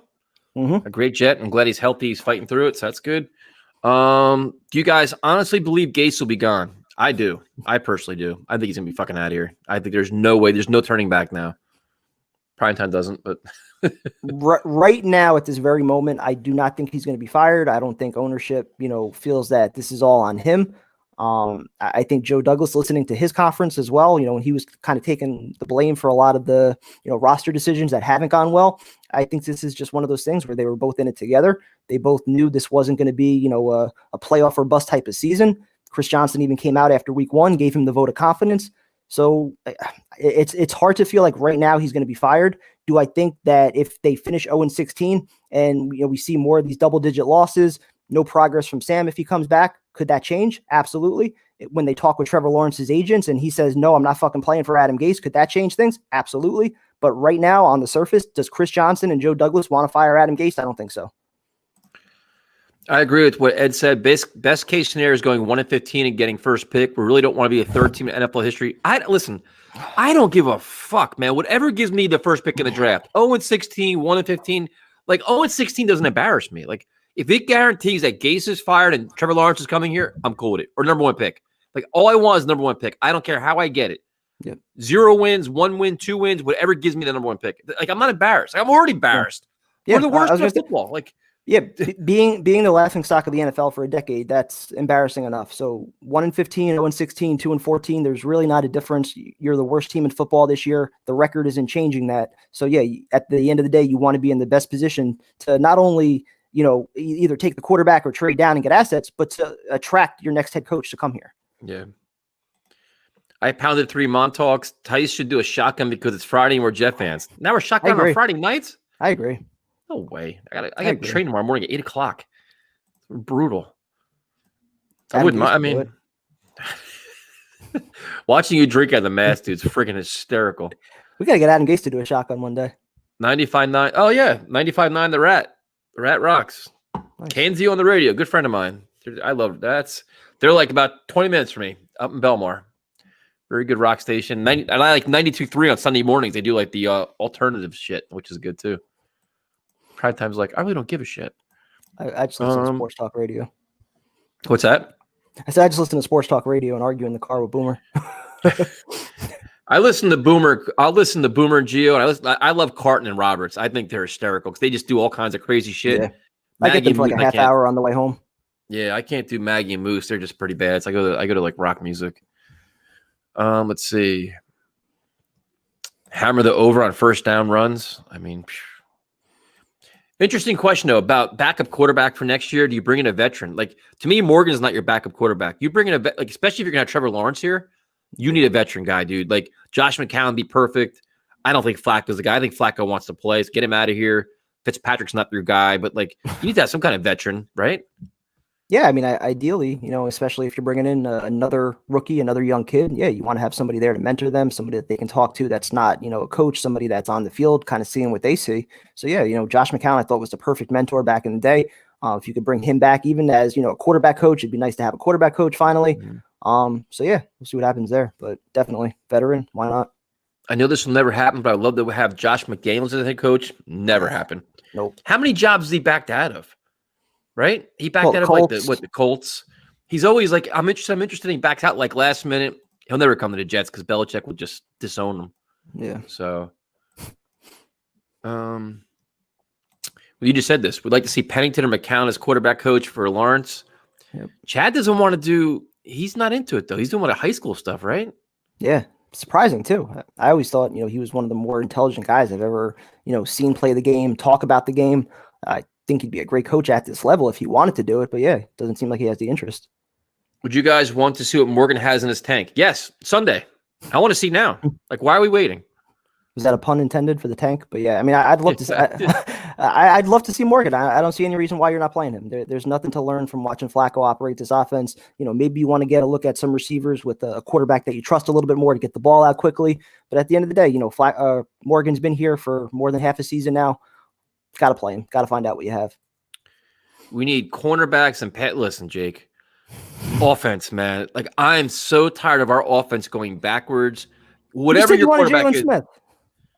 As one of our pieces of the puzzle, but with next year, whether it's Sam or Trevor Lawrence, receivers, running backs, tight ends, offensive line, like I want a plethora, dude, like a ton of them. Offense first, everywhere, no more excuses. Yep, that's it. Like we have to. Yeah, listen, it's not a playoff year. It's not a playoff year next year anyway. Who cares? No. I said it this offseason, and same thing applies next offseason. Every dollar that you have, every draft pick that you have, if you use every single asset on the offensive side of the ball, and just, trot out the exact same defense that you have next year that, you've been rolling out this year, I'd be fine with it. So we know our defense would suck. It'd be, bottom 5 in the league again. We'd be giving up more than 30 points a game. That's fine. As long as you surround your quarterback with talent and you develop him the right way, whether it's a new guy or you turn Sam around, as long as you solve one side of the ball and you properly develop your quarterback and instill some confidence, get him in a rhythm, I'm fine with that. That's what we need. Happy Thanksgiving from Canada. Well, thank you, Trevor. You too, Trevor. Appreciate that. A lot of happiness here. Everybody's in a festive mood until Sunday when we go back to our miserable watching the shit team. 7 more games. Almost there. A lot of Chris Herndon questions. Do you think a new coaching staff could fix Chris Herndon? Couldn't hurt, man. Can't rule it out just from watching Mike Gesicki with Miami. I mean, it doesn't seem like the tight end's really ever a part of an Adam Gase offense. I think we saw what Chris Herndon was capable of his rookie year. I think it was like 39 catches, over 500 yards, stretched the field a little bit, kind of showed some versatility as a blocker as well. I thought he improved in that area throughout the year. So yeah, it's surprising to see what's gone on this year, especially with the lack of weapons. You feel like he'd get featured a little bit more, and just the limited opportunities he did have, he didn't do much with it. Thoughts on going after Melvin Ingram as a free agent? Well, we actually had on a Chargers fan on our show on Tuesday night, and they were really down on him. He hasn't done shit this year. Yeah, he doesn't even have a sack yet this year. Yeah, older player. They changed his weight. They told him they would add more weight on. I'll pass. I'll definitely pass on that one. Hang on a minute. Was Kevin even here for Gase's interview? Walked in just as he was leaving. And it's a shame, too, because this is like the 4th time he's been on, and every time, I'm kind of, getting in a little bit late, stumbling back from work, and I just miss him. So, sucks. Offense is important, but have to find an edge rusher way too easy for opposing. Listen. Don't care. I don't care. Like, we're not going to the playoffs next year. We're not going to Super Bowl next year. Build your offense around your young quarterback. We're just going through this shit now. It's got to be offensive line. Like we just question almost 4th, 5th of the line right now. Yeah. The only argument I guess you can make is that if you really find that impact edge rusher who can really get after the quarterback, change the game on 3rd downs, get some strip sacks, some turnovers, you give your offense more opportunities with the ball. Getting off the field instead of all these 12-play drives where we're bend but don't break. Maybe that helps the offense a little bit, but at the end of the day, like I just want playmakers here. Prime time. If you need to put all this around the quarterback, he's not a franchise quarterback. He'll never be a top 12 quarterback ever. He's not even a top 20 quarterback. But how can we say that though when there's no situation out there right now that's similar to what Sam Darnold? I mean, name any quarterback right now that's been put in the situation that Sam has from a coaching standpoint, offensive line, and playmakers. I'm talking about like a legitimate franchise quarterback. You like Gardner Minshew's my boy. The mustache, winning ball games down there. Again, Josh Allen, Lamar Jackson, Patrick Mahomes, even Herbert, like even Burrow with the weapons he has. He doesn't have much of an offensive line, but he's got the right play caller. He's got some wide receivers. Like there's no young quarterback that's been thrust into a starting role that didn't have all three from the coaching standpoint, blocking, offensive line, and weapons. Yet since Sam has been here, he kind of, his first year, not a great offensive coach, but he still made progress. Do you attribute do you admit that he does make mistakes on his own? Like there's some things he does wrong, like that's not good signs. No, I never deny that. But again, I feel like it's important to just acknowledge why I feel like it's important to acknowledge more so why he's put in that situation to fail. I think it's a comedy of mistakes. I don't think it matters who would be under center for the past 2.5 years. If we drafted Lamar Jackson, if we drafted Josh Allen, we'd be talking about getting rid of them and starting over with a new quarterback at the end of this year. And if Trevor Lawrence was here for the last 2.5 years, I don't think that would have changed anything. Gase will be gone if New York City media drives a head coach 3 years after winning, and there's no way he'll last 3 minutes after the season ends. Listen, I think once this season comes to the end, like week 16, fans have got to make it clear that they are completely unhappy and they will not renew and buy tickets. They're not going to support this team. They've got to let their clearer already, though. I'm saying there are a lot of fans right now don't give a shit. They've mailed it in. They don't care anymore. They're not watching the games. They're not buying, we got to make everybody understand, listen, fire this clown now or actions will be taken. All I got to say about this. I almost want Gase to come back just to find out what your plan is. Dude, I want an autograph shirt of you guys. You're sick. Get out of here. You guys are becoming famous. Shit, we ain't famous, man. We're just two fucking fans drinking Trulies and cider boys right now. I'm actually drinking a pineapple hula, apple pineapple hard cider. Sounds kind of good. Yeah, it is, dude. It's cider boys. Try that. Dude, these are good, man. They're really good. Yeah. Still haven't tried them. Not good for your headache and hangover, but they're good. Yeah. But I mean, what else is going on? What else can we do on Sundays? If Rodgers leaves Green Bay and Jets trade number 1 pick, would you? No. Would you be? No. We don't want Aaron Rodgers. No. Why? We need to. You're going to bring him here and do what? You're not going to win with him. I was going to say, this isn't, the 2008 Jets where they've got, a veteran-built team ready to win now. Yeah, you're not a Brett Favre away from really doing much here. So there's a second part. Yeah. Top two favorite films. Oof. Top 2 favorite films. Shawshank Redemption and Goodfellas. Can't go wrong with Goodfellas. I guess because you went that direction, I'll go in the comedy direction with Superbad and Forgetting Sarah Marshall. It was good for a good laugh. Forgetting Sarah Marshall. What? That's probably the best one of all time, actually. Okay. Is this a good draft for running backs? I have no idea. No. Once the end of the season comes, we'll look at all that. But to me, I'd rather draft a running back than pay a running back.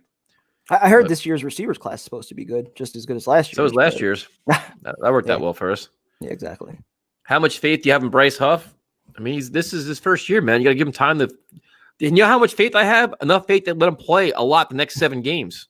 Him and John Franklin Myers, let him play, man. Let Zuniga play. Let's see what you have. Williams was pretty high on Franklin Myers today when he was talking about him. So he was pretty high in general. It's fucking the best practice they've had in 2 years. Give me a break. Be careful what you wish for, guys. Morgan is an unknown quantity. He might ball out and win you 3 games. Let him start next year then. Yeah, let's say then you have your franchise quarterback. And you draft your number 1 wide. Could you imagine? Quarterback competition next year training camp. James Morgan versus Sam Darnold for the starting job. Could you imagine? Oh, my God. You guys need a Joe Judge type of coach or Mike Vrabel. I like Mike Vrabel a lot. Yeah. But, I mean, Joe Judge came out of nowhere, man. People are like, what the hell? Like, yeah. Give him credit, though. He's doing disciplined coach. Not easy. Good luck, gentlemen. You're going to need it. Fins up. We don't want luck. We want to lose. We're losing. We're rooting for losses here, so we're not worried about it. Or are we going to need luck not to win? What? Who doesn't like Sarah Marshall? Who doesn't like Sarah Marshall? Honestly. Tyson in prime time should get credit for helping tamp down the COVID curve instead of being out causing spread. We all sit around and have a good time with this. That's true. Oh, thank you. Especially on Sundays, man. These friggin' live streams are long, man. We're like on this for like 6 hours. Yeah, it's crazy. He's going out to a bar.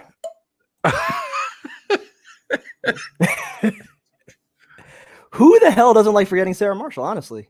Oh my goodness. Like it's a good laugh. If you're drunk, you need a good laugh. Like that. That's Dumb and Dumber. My Cousin Vinny's another very good one. What about TV shows? What is it? What about TV shows? 2 favorite TV shows. Let's see. Guys, on a scale of 1 to 10, how pathetic are we for still watching every Sunday? 0. I mean, we're fans, man. Yeah. You know what's said? I'm a Jets fan. I'm watching this live stream. Hey, man, it's appreciate you, Daniel. Kevin, you're insane. There's no way you could pass on Trevor Lawrence. If you're picking damage is good. Move on already. Again, I'm saying that's for the new head coach to decide. If he thinks that Sam's not damaged goods and he likes the team that he can build around Sam Darnold by what he can get in a trade, I think you consider it. But in all likelihood, a new coach is going to want to come in and, start over with their new quarterback on a fresh contract. Breaking Bad, phenomenal. That's phenomenal show. I binge watched the shit out of that, dude. Because I couldn't stop watching. I was up to like 3:00 in the morning watching that shit. That and Sopranos, I got turned on too late, but phenomenal shows. And my top two, I guarantee probably nobody that's watching has ever even seen. Spartacus and Banshee. If you ever get a chance, check out those two phenomenal shows. Probably nobody has ever even heard of them, but my top two. I loved Sons of Anarchy, The Mayans, and then on Netflix, dude, anything like Narcos, anything with the drug cartels, I watched that Ozark. shit for hours. Yep. Ozark, yeah, there's so many good things, but anything like drug cartels, I'm fascinated by, like all that shit. Yeah, forget it. So, and like that, or like motorcycle gangs. Let's see, Sopranos, Friends, Breaking Bad, Sopranos. Sopranos was awesome. Sons of Anarchy, The Wire, another good one, definitely a good one. That's something that's on my list. I gotta watch. Seinfeld. Everybody likes Seinfeld, I think. You're a Seinfeld fan, primetime? That's a little bit before me. All right, then. I've watched some episodes, but not enough where I could say like I'm a fan, or I can. Log Me is another anti-forgetting. Oh my god, you guys are the worst. That's why everybody wants to trade Sam Darnold. They don't like Sarah Marshall. But see, so basically what we're saying is I'm with them, so we're all on the right side. You're on the wrong side. No, you guys don't have a sense of humor. Prime keeps it real. Yeah, see, Scotty He's knows. a Dolphin fan. What does he know? He knows.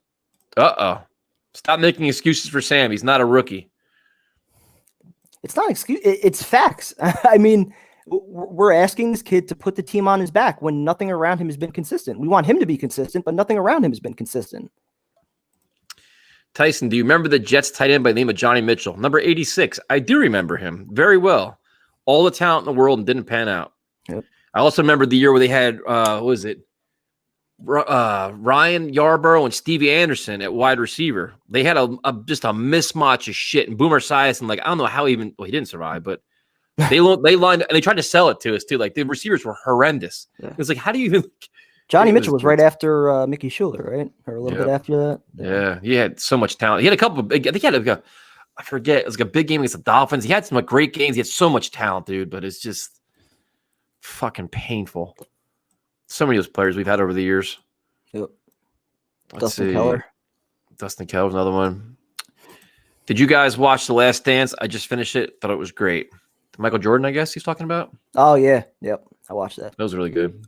Yep. He's a dude. If you watch him though, he's drinking his face off. Dude. You see like the glass, it'd be like almost down. Next one he's back up again. Like nose down. Like his eyes were all bloodshot.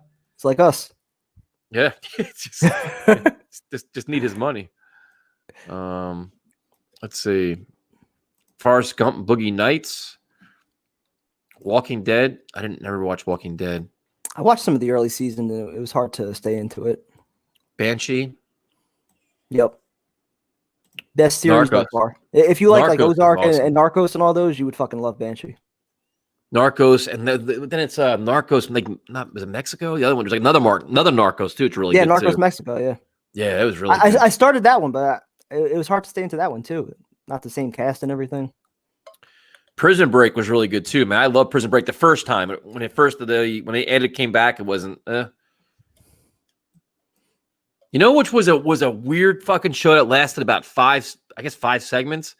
Well, it's called Stalker. I think it's on CBS. Show was creepy as hell, man. Creepy shit. And then it got canceled because they probably gave too many ideas to actual stalkers out there.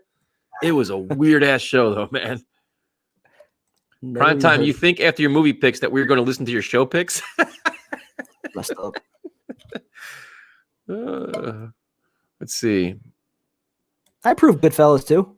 Casino. Surfing instructor. Scarface. If you get bitten by a shark, you're just not going to give up surfing, are you? That's right.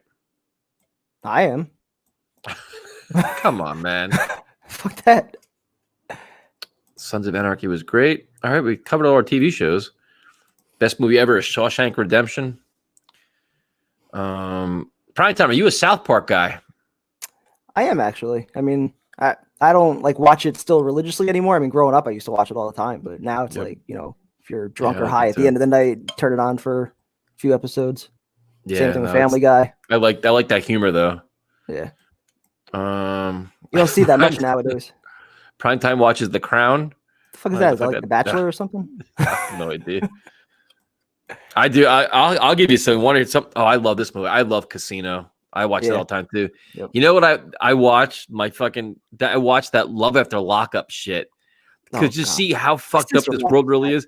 The people that they date the inmates and the inmates get out and like it takes like 3 days and they get the inmates off because I'm still not gonna be with them.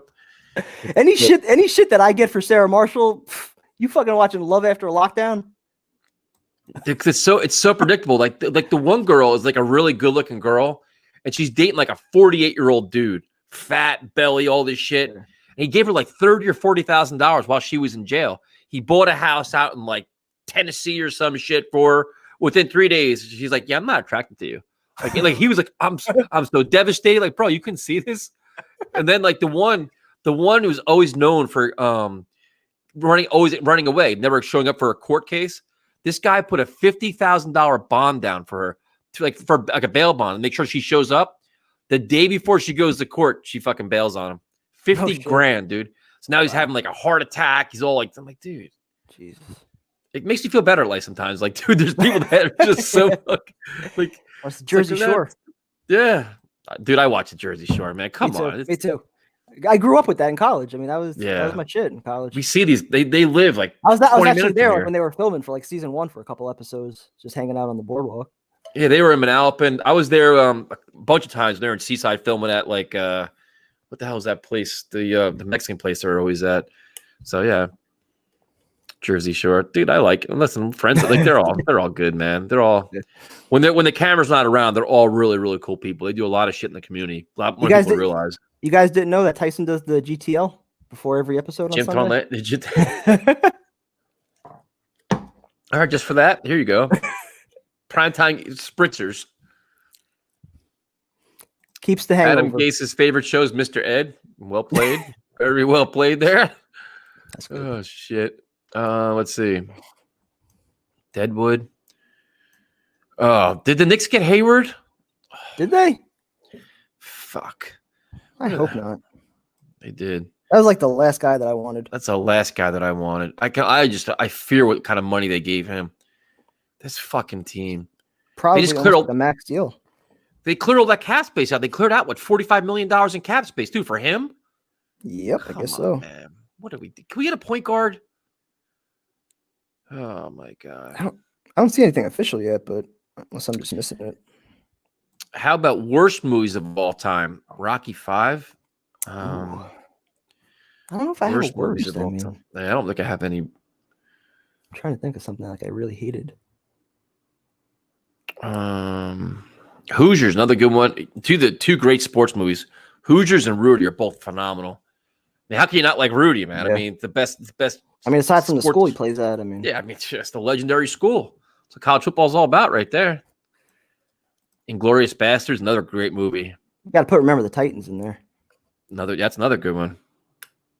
Any Given Sunday. Any Given Sunday's another one. Friday Night Lights. This live stream just gone right to just all over the place. Dark Knight and Silence of the Lambs. I'm with you. I like both of those. I haven't seen Dark Knight, but yeah, Dark Knight was really good.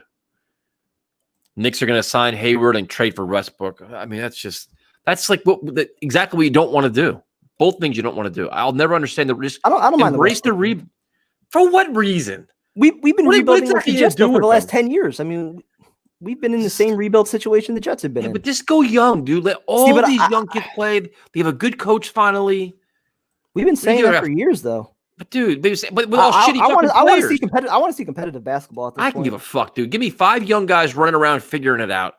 Save the cap space. I don't want no $40 million a year player. It doesn't even want to be here. Yeah, every 2-3 years we save the cap space. We don't spend it, or we sign these 1-2 year contracts, hoping we're going to get LeBron, hoping we're going to get Giannis, and we never get those guys. Hoping we're going to get Durant. They never come here. You both watch Jersey Shore, about to be subscribers, dude. It is what it is, man. We're in Jersey. I live in the Jersey Shore, for Christ's sake. What the fuck you want? Once shit opens up, we're gonna have to hit up the shore. Start fist pumping. And actually, a good friend of mine, the situation lived next door to him, and then Snooki lived down the street from my parents. So Just it was Yeah, just Snooki lives right by me, Florham Park. Yeah. Yep. Did you notice how Adam Gase has been smiling at all his press conferences lately? Makes me think there's a chance ownership informed him he was coming back next season. Don't start that shit. Don't even start that shit. Not happening. It's just the reality, I think, of what things are right now. He probably feels very comfortable that he's coming back because that was the plan all along. Let's see.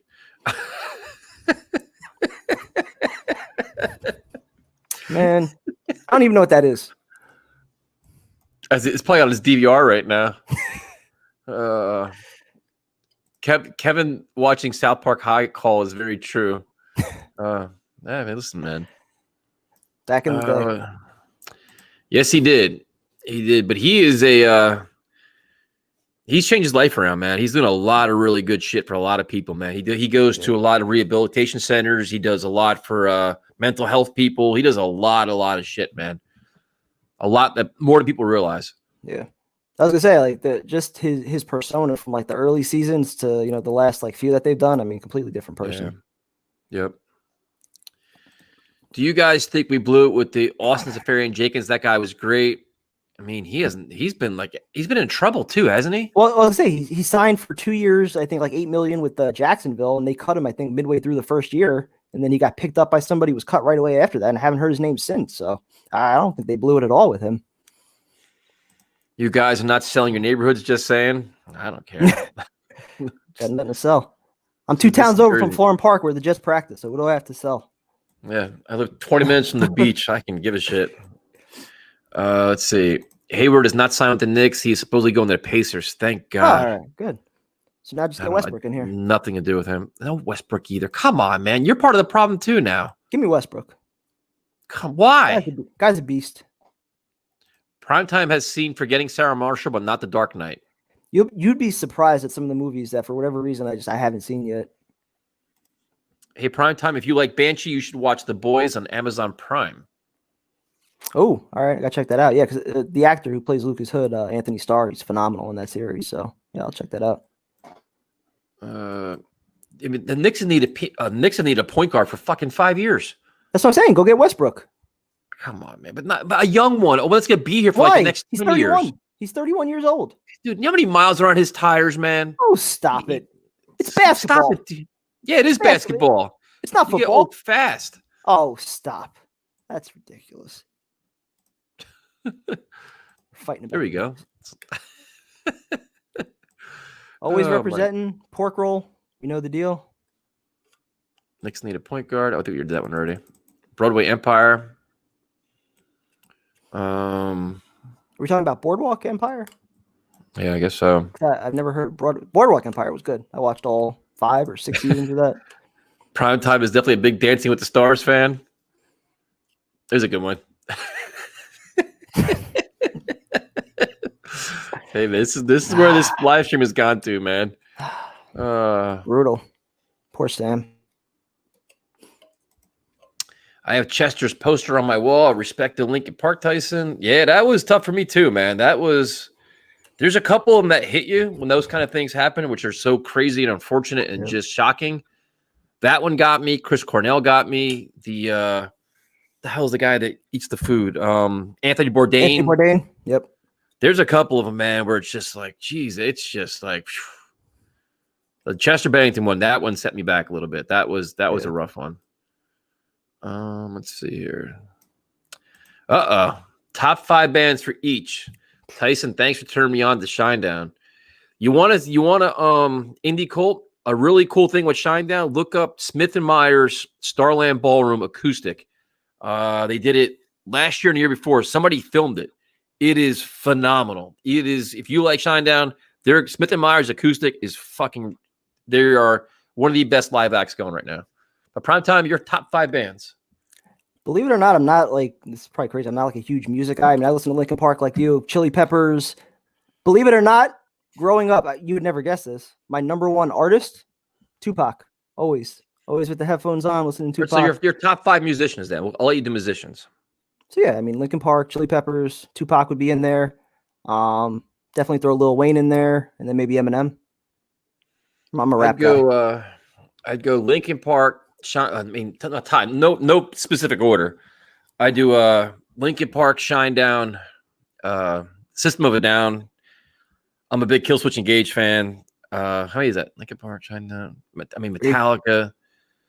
There's some of them that, yeah. I mean, I even like Papa Roach. I mean, there's some like, you know, I don't know. That's kind of, I guess that's it. But there's some like, I like some of the really heavy stuff. Like, you know, I've been to some really angry concerts, man. Rage Against the Machine, big fan of Rage Against the Machine, Public Enemy. So, I guess we answered that. You're not a Metallica guy? I do. No, I like Metallica. Snooki greater than Sam. Snooki greater than Sam. That's just not right. That's funny. Snooki at fullback. Oh, so funny. Let's see. We got American Graffiti. Yeah, Boardwalk Empire is another one. Yeah, Boardwalk Empire was good. Let's see. The Nick signed Pierre Desir. So bad. That makes sense. There's one for you, Prime Time. I have not. I have not watched Strike Back. Yeah. If it's any good, I'll have to check it out because I have not watched a new show in quite a while. Actually, Power, I think, was the last new show that I've been watching. So that's actually really good if you checked it out on Stars. Breaking Benjamin, phenomenal live. Oh, I mean, they're good. Godsmack, another great band live. There's so many good ones, man. And the really cool thing, well, I mean, there's a positive. Once this pandemic is over, which will probably be like May or April, there's going to be so many fucking concerts, man. Like, they're going to be concerts almost every day, everywhere. Like, these bands are going to be touring like crazy. And I can't wait, man. I mean, Dropkick Murphys, another one I like. I mean, 2.5 Men. I could always watch that. August Burns Red. Yes, definitely. Queen. I like the old Queen too, man. I like them as well. Disturbed. I don't like as much because they all their songs sound the same. It seems like they have that same kind of screaming. Yeah, not even the screaming. It's the same beat. Master of Puppets, phenomenal album. I didn't know if that was a Puppets and Muppets joke. Yeah, it's very Guys, I'm getting drunk and really sick of the hate on Sam. Can't wait till he wins the Super Bowl elsewhere. Yep. You haven't even hated him that much tonight. To me, he's already gone. So. Come on.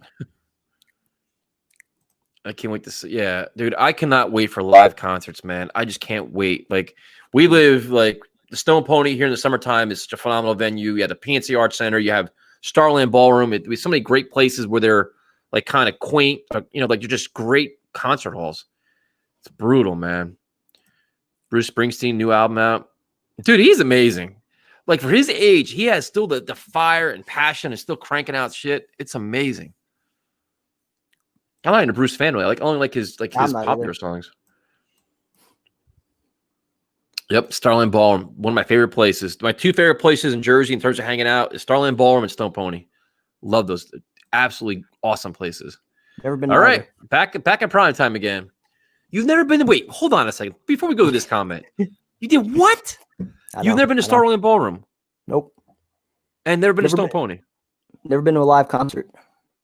Do what? Spend all my money going to sporting events. That's why I never. You've never seen a live band? Never like a. Nope. I mean, like I've seen like like shitty bands like playing at bars and dive bars and shit. Yeah, but dude, yep. What are we doing here? Seriously? Yep. All right, we'll go back to the anger. Mr. Primetime, what is Minshew's excuse for being better than Sam? Alex Smith threw for 350 with no weapons and almost an amputated leg. Almost 400 yards, actually. I mean, again, Alex, who's his head coach? Ron Rivera. His number one wide receiver, Terry McLaurin. I mean, there's no quarterback in all three phases, coaching, protection, weapons, that is as deficient as the New York Jets have been around Sam Darnold. And it's constantly changing, too. Like, which is another problem. You have no continuity, no consistency. So it's not to totally excuse all of his mistakes, but in terms of getting in a rhythm, knowing where your guys are going to be, just getting the timing down with your wideouts, it's not so simple. It's all right, plug and play. All right. It's again, for a 23-year-old kid, expecting him to put a team on his back. I think we're just asking too much of him. My band, the Wrestlers, want to play Let's Talk Jets Radio. Let's go for it. How did I forget this band? Fuck, Guns N' Roses, another phenomenal band. I used to love them. I used to love when the Jets would run out of the tunnel to Welcome to the Jungle. I feel like they did that for like 3 to 4 years during the Parcells years. Forget the Muppets and Puppet shirt. We need hamster wheel shirts. That was a great line by Fireman Ed last night. That was phenomenal. I was supposed to see Bad Religion at the Pony before the pandemic. I had Dropkick Murphys tickets. I mean, that was just there were so many concerts. And they also had that big thing at how do they call it? See Here Now Festival in Asbury Park. Pearl Jam was going to headline it. That was going to be in September. Yeah? So yeah, another phenomenal band, man. Pearl Jam, Nirvana, System of a Down. Love System of a Down. They released an album for the first time. The really cool thing about System of a Down is they're all about they do a lot about all the issues in Armenia and stuff like that. They do a lot of shit for that. They actually put a new song out for that too. It's crazy shit going on over there. Nice. Yeah. It's pretty cool. A lot of bands they're using their platforms now because they have nothing else better to do. I mean, they can't tour, so now they're making songs and they're actually taking bigger stances on things, which is really great. Yeah. Backstreet Boys. What are we doing? What here? the fuck? Where'd that come from? Yeah. Milli Vanilli. Lip syncers. Yeah, Freddie Mercury was Freddie Mercury is Bill Parcells, Adam Lambert is Adam Gase. There's only one Freddie Mercury, man. He was a legend. He was such a performer. It's crazy. Hall & Oates? Oh, right. I saw them. Actually, I did see them live, but it was indoors at where was it? The NJ Arena where the Devils play. So we did see it at a concert then. I mean, we were in a box. It wasn't like, a real concert, I feel like. Rage is phenomenal live. Absolutely nuts. Absolutely nuts.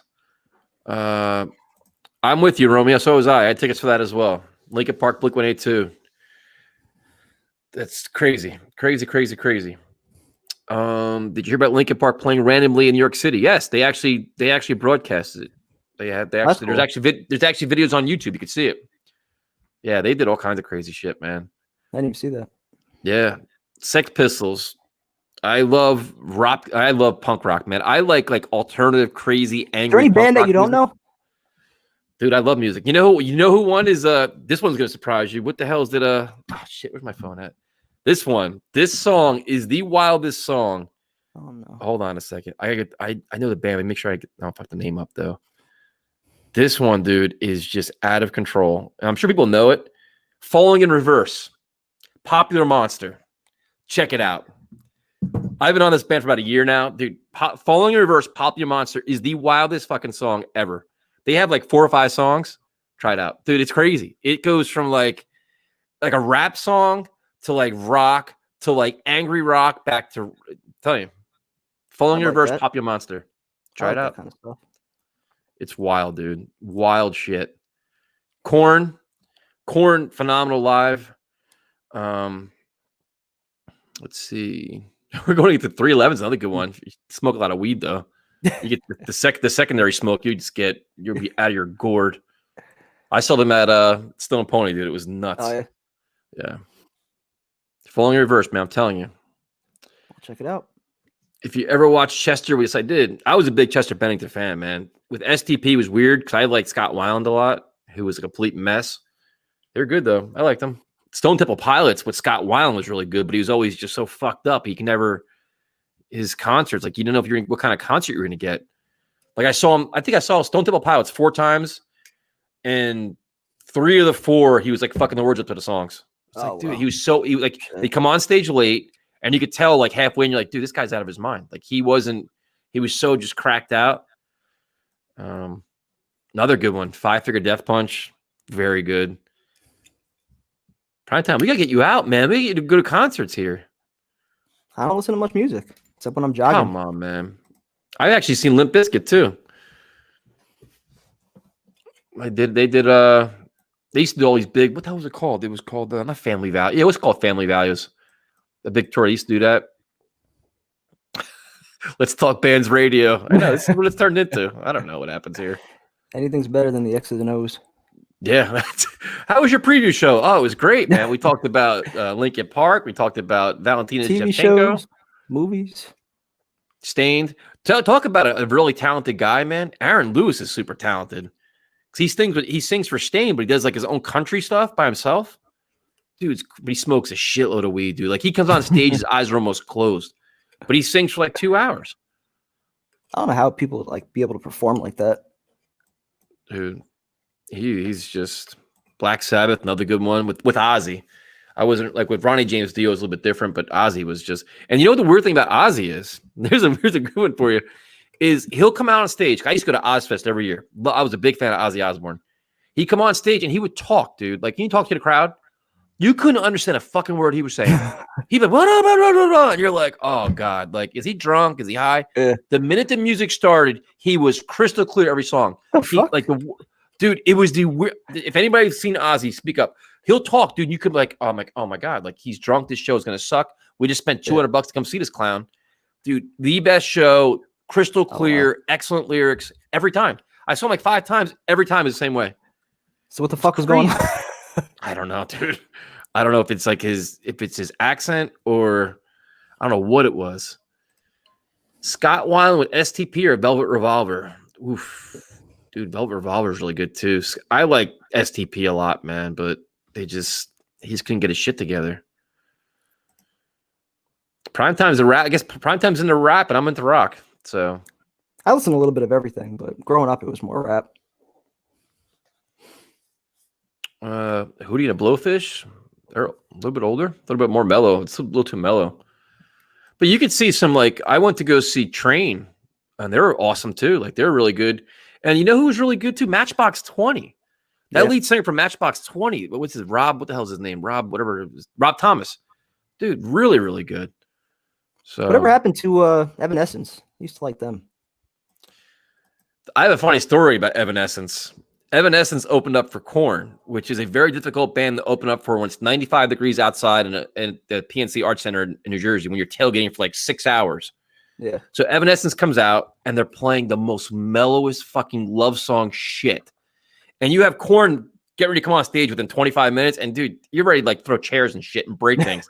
They booed her off the stage, dude. Oh shit. I felt terrible for her. Like she stopped singing. Wow. She literally they walked off the stage because they were getting booed. And she sounded good. Like it didn't sound bad. Like they had a couple good hits, but dude, the song was like all so mellow and so like they just didn't read the room. Shit. Dude, it was awful. I felt so bad. It was like, I mean, I didn't feel bad at the time. Now I do, but yeah. Like that was just like holy shit. Aerosmith, Beastie Boys. Beastie Boys are phenomenal too, man. They were really, really good. Eminem, there you go, Primetime. Yep. Down my avenue a little bit. Yeah. Haggard or David Lee Roth? Oof. Van Halen, another phenomenal band. Man, I'd probably go David Lee Roth before he got weird. Here's one for you, Primetime. Naughty by Nature. Nah, not too He's much. like, No, again, like that was like more when I was a little bit younger. The 90s rap was a little bit before me. I like Biohazard too. I like some angry shit, man. Van Halen, yeah, you're right. You got us on that one. Got me that definitely. Who was the other one? Shit, there's another band we're missing too that we didn't mention. Tyson needs the angry music for watching all these Jets all year. Yeah. Oh man.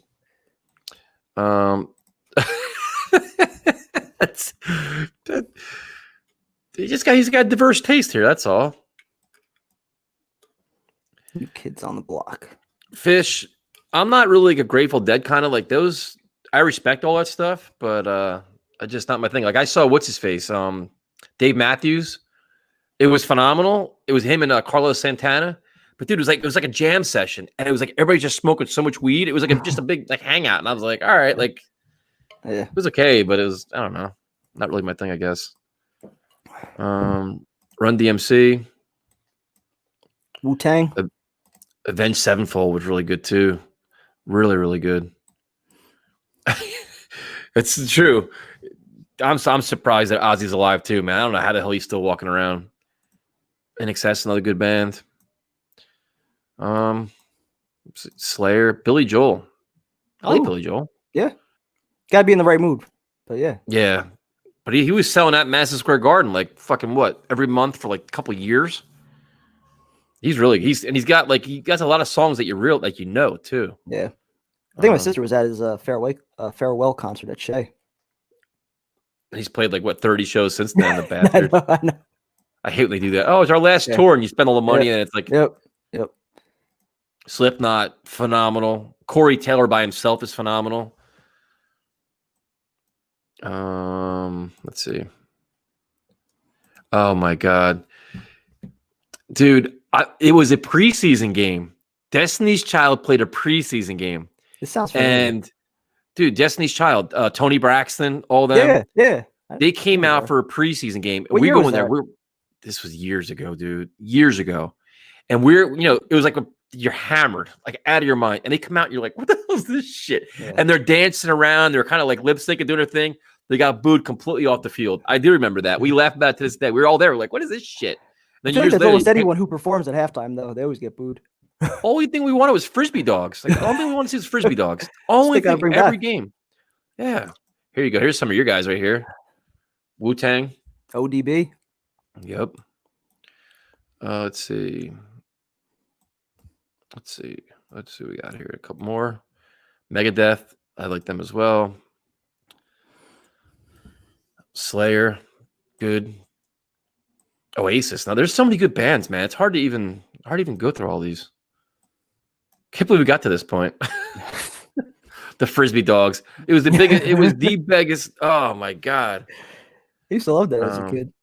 Here's one for you, prime time. What would be your walkout song if you guys were a fighter? Stone Cold Steve Austin, The Glass Breaking. Oh man, I don't even know. I don't even know what I would do.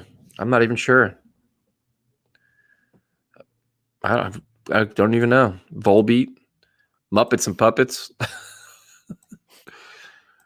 Let's see. Queen, Foo Fighters. How the hell we forget the Foo Fighters? Yeah, tell me, prime time. Check out Popular Monster, Falling in Reverse. Check it out tonight. All you guys check it out. This song is wild. It's not anything you'll ever heard before, ever. They have like 4 or 5 songs that'll just shock the shit out of you. That one will just. And then if you get free time, there's something else you could do. You go on YouTube and look up Popular Monster reactions. So they do is they have people make a lot of money on watching videos and reacting to them. Yep. Right. They're making we should do that with our reactions to the Jet games. But people are making like $100,000 a year doing that, like watching videos and reacting to it. Look up Popular Monster reactions on YouTube, dude. I watch it for hours, dude. It's phenomenal. Bon Jovi, I'm a Bon Jovi fan. I'm not gonna lie, I've seen him before like 5 times. I'm that jerk. All right, prime time. You good? Yeah. Dr. Dre, Snoop. I've seen Dr. Dre too. I've seen Snoop Dogg too. To be honest with you. Yeah. Oh shit. Yeah, wild. Completely wild. Completely high, but completely wild. That's what I would expect. Make sure I'm missing other bands here. There's one of the band. I forget who the fuck it was. Metallica. Green Day. Green Day's good too, man. I like them. Blink-182 before, like the new Blink-182 is terrible. Angry Stuff, Slipknot, System of a Down, Killswitch Engage, like anything like that. I'm a big Killswitch fan. Like all their shit. Can I ask, as a New York Giant, do you guys dislike us more than less than your division? No. I mean, I hate the Patriots, Dolphins, and Bills a lot more than I hate the Giants. I don't really have much. I don't really have much hate for the Giants, except when they're in the playoffs. Just having them as the talk of the town when we're really not there. And I think kind of like with the Mets, like watching the Yankees win it every year, you kind of have that little brother syndrome where you hate seeing them win it. So whenever we eventually win, same thing with the Mets. I probably won't give a shit what the Yankees or the Giants do anymore. But until we actually get that one, it's hard to watch. Like when the Giants or the Yankees do well.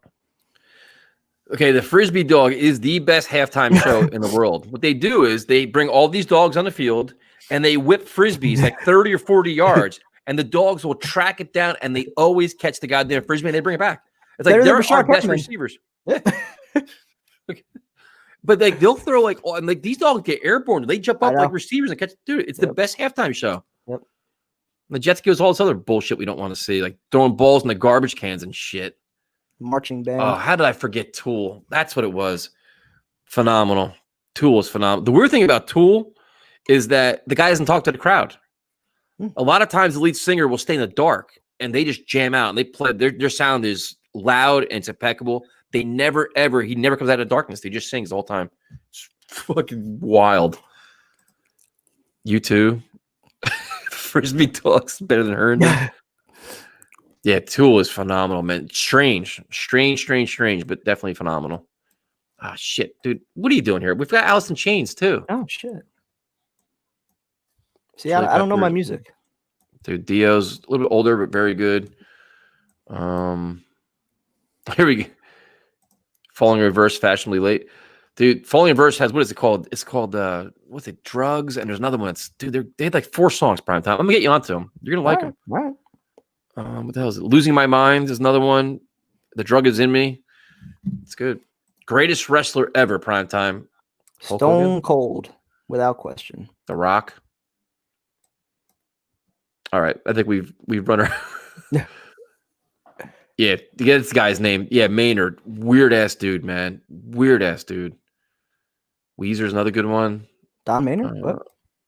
Maynard's the lead singer of Tool. And he just doesn't talk, dude. Like he's just a weird dude. It's unfortunate because they could do so much more with it. Weezer's good. Heard some stuff with them. Undertaker, Insane Clown Posse is another good one. All right, so prime time. What time are we doing this? We're doing 3:30 on. What time's the game on Sunday? 4:15? 4 or 5? It's a 4 o'clock game. Oh, is it really? West Coast, man. West Coast. I hate the 4 o'clock games. It's gonna be a long ass day. Hopefully not a whole lot of shotgunning, but yeah, we'll go live. What, like 10 minutes before?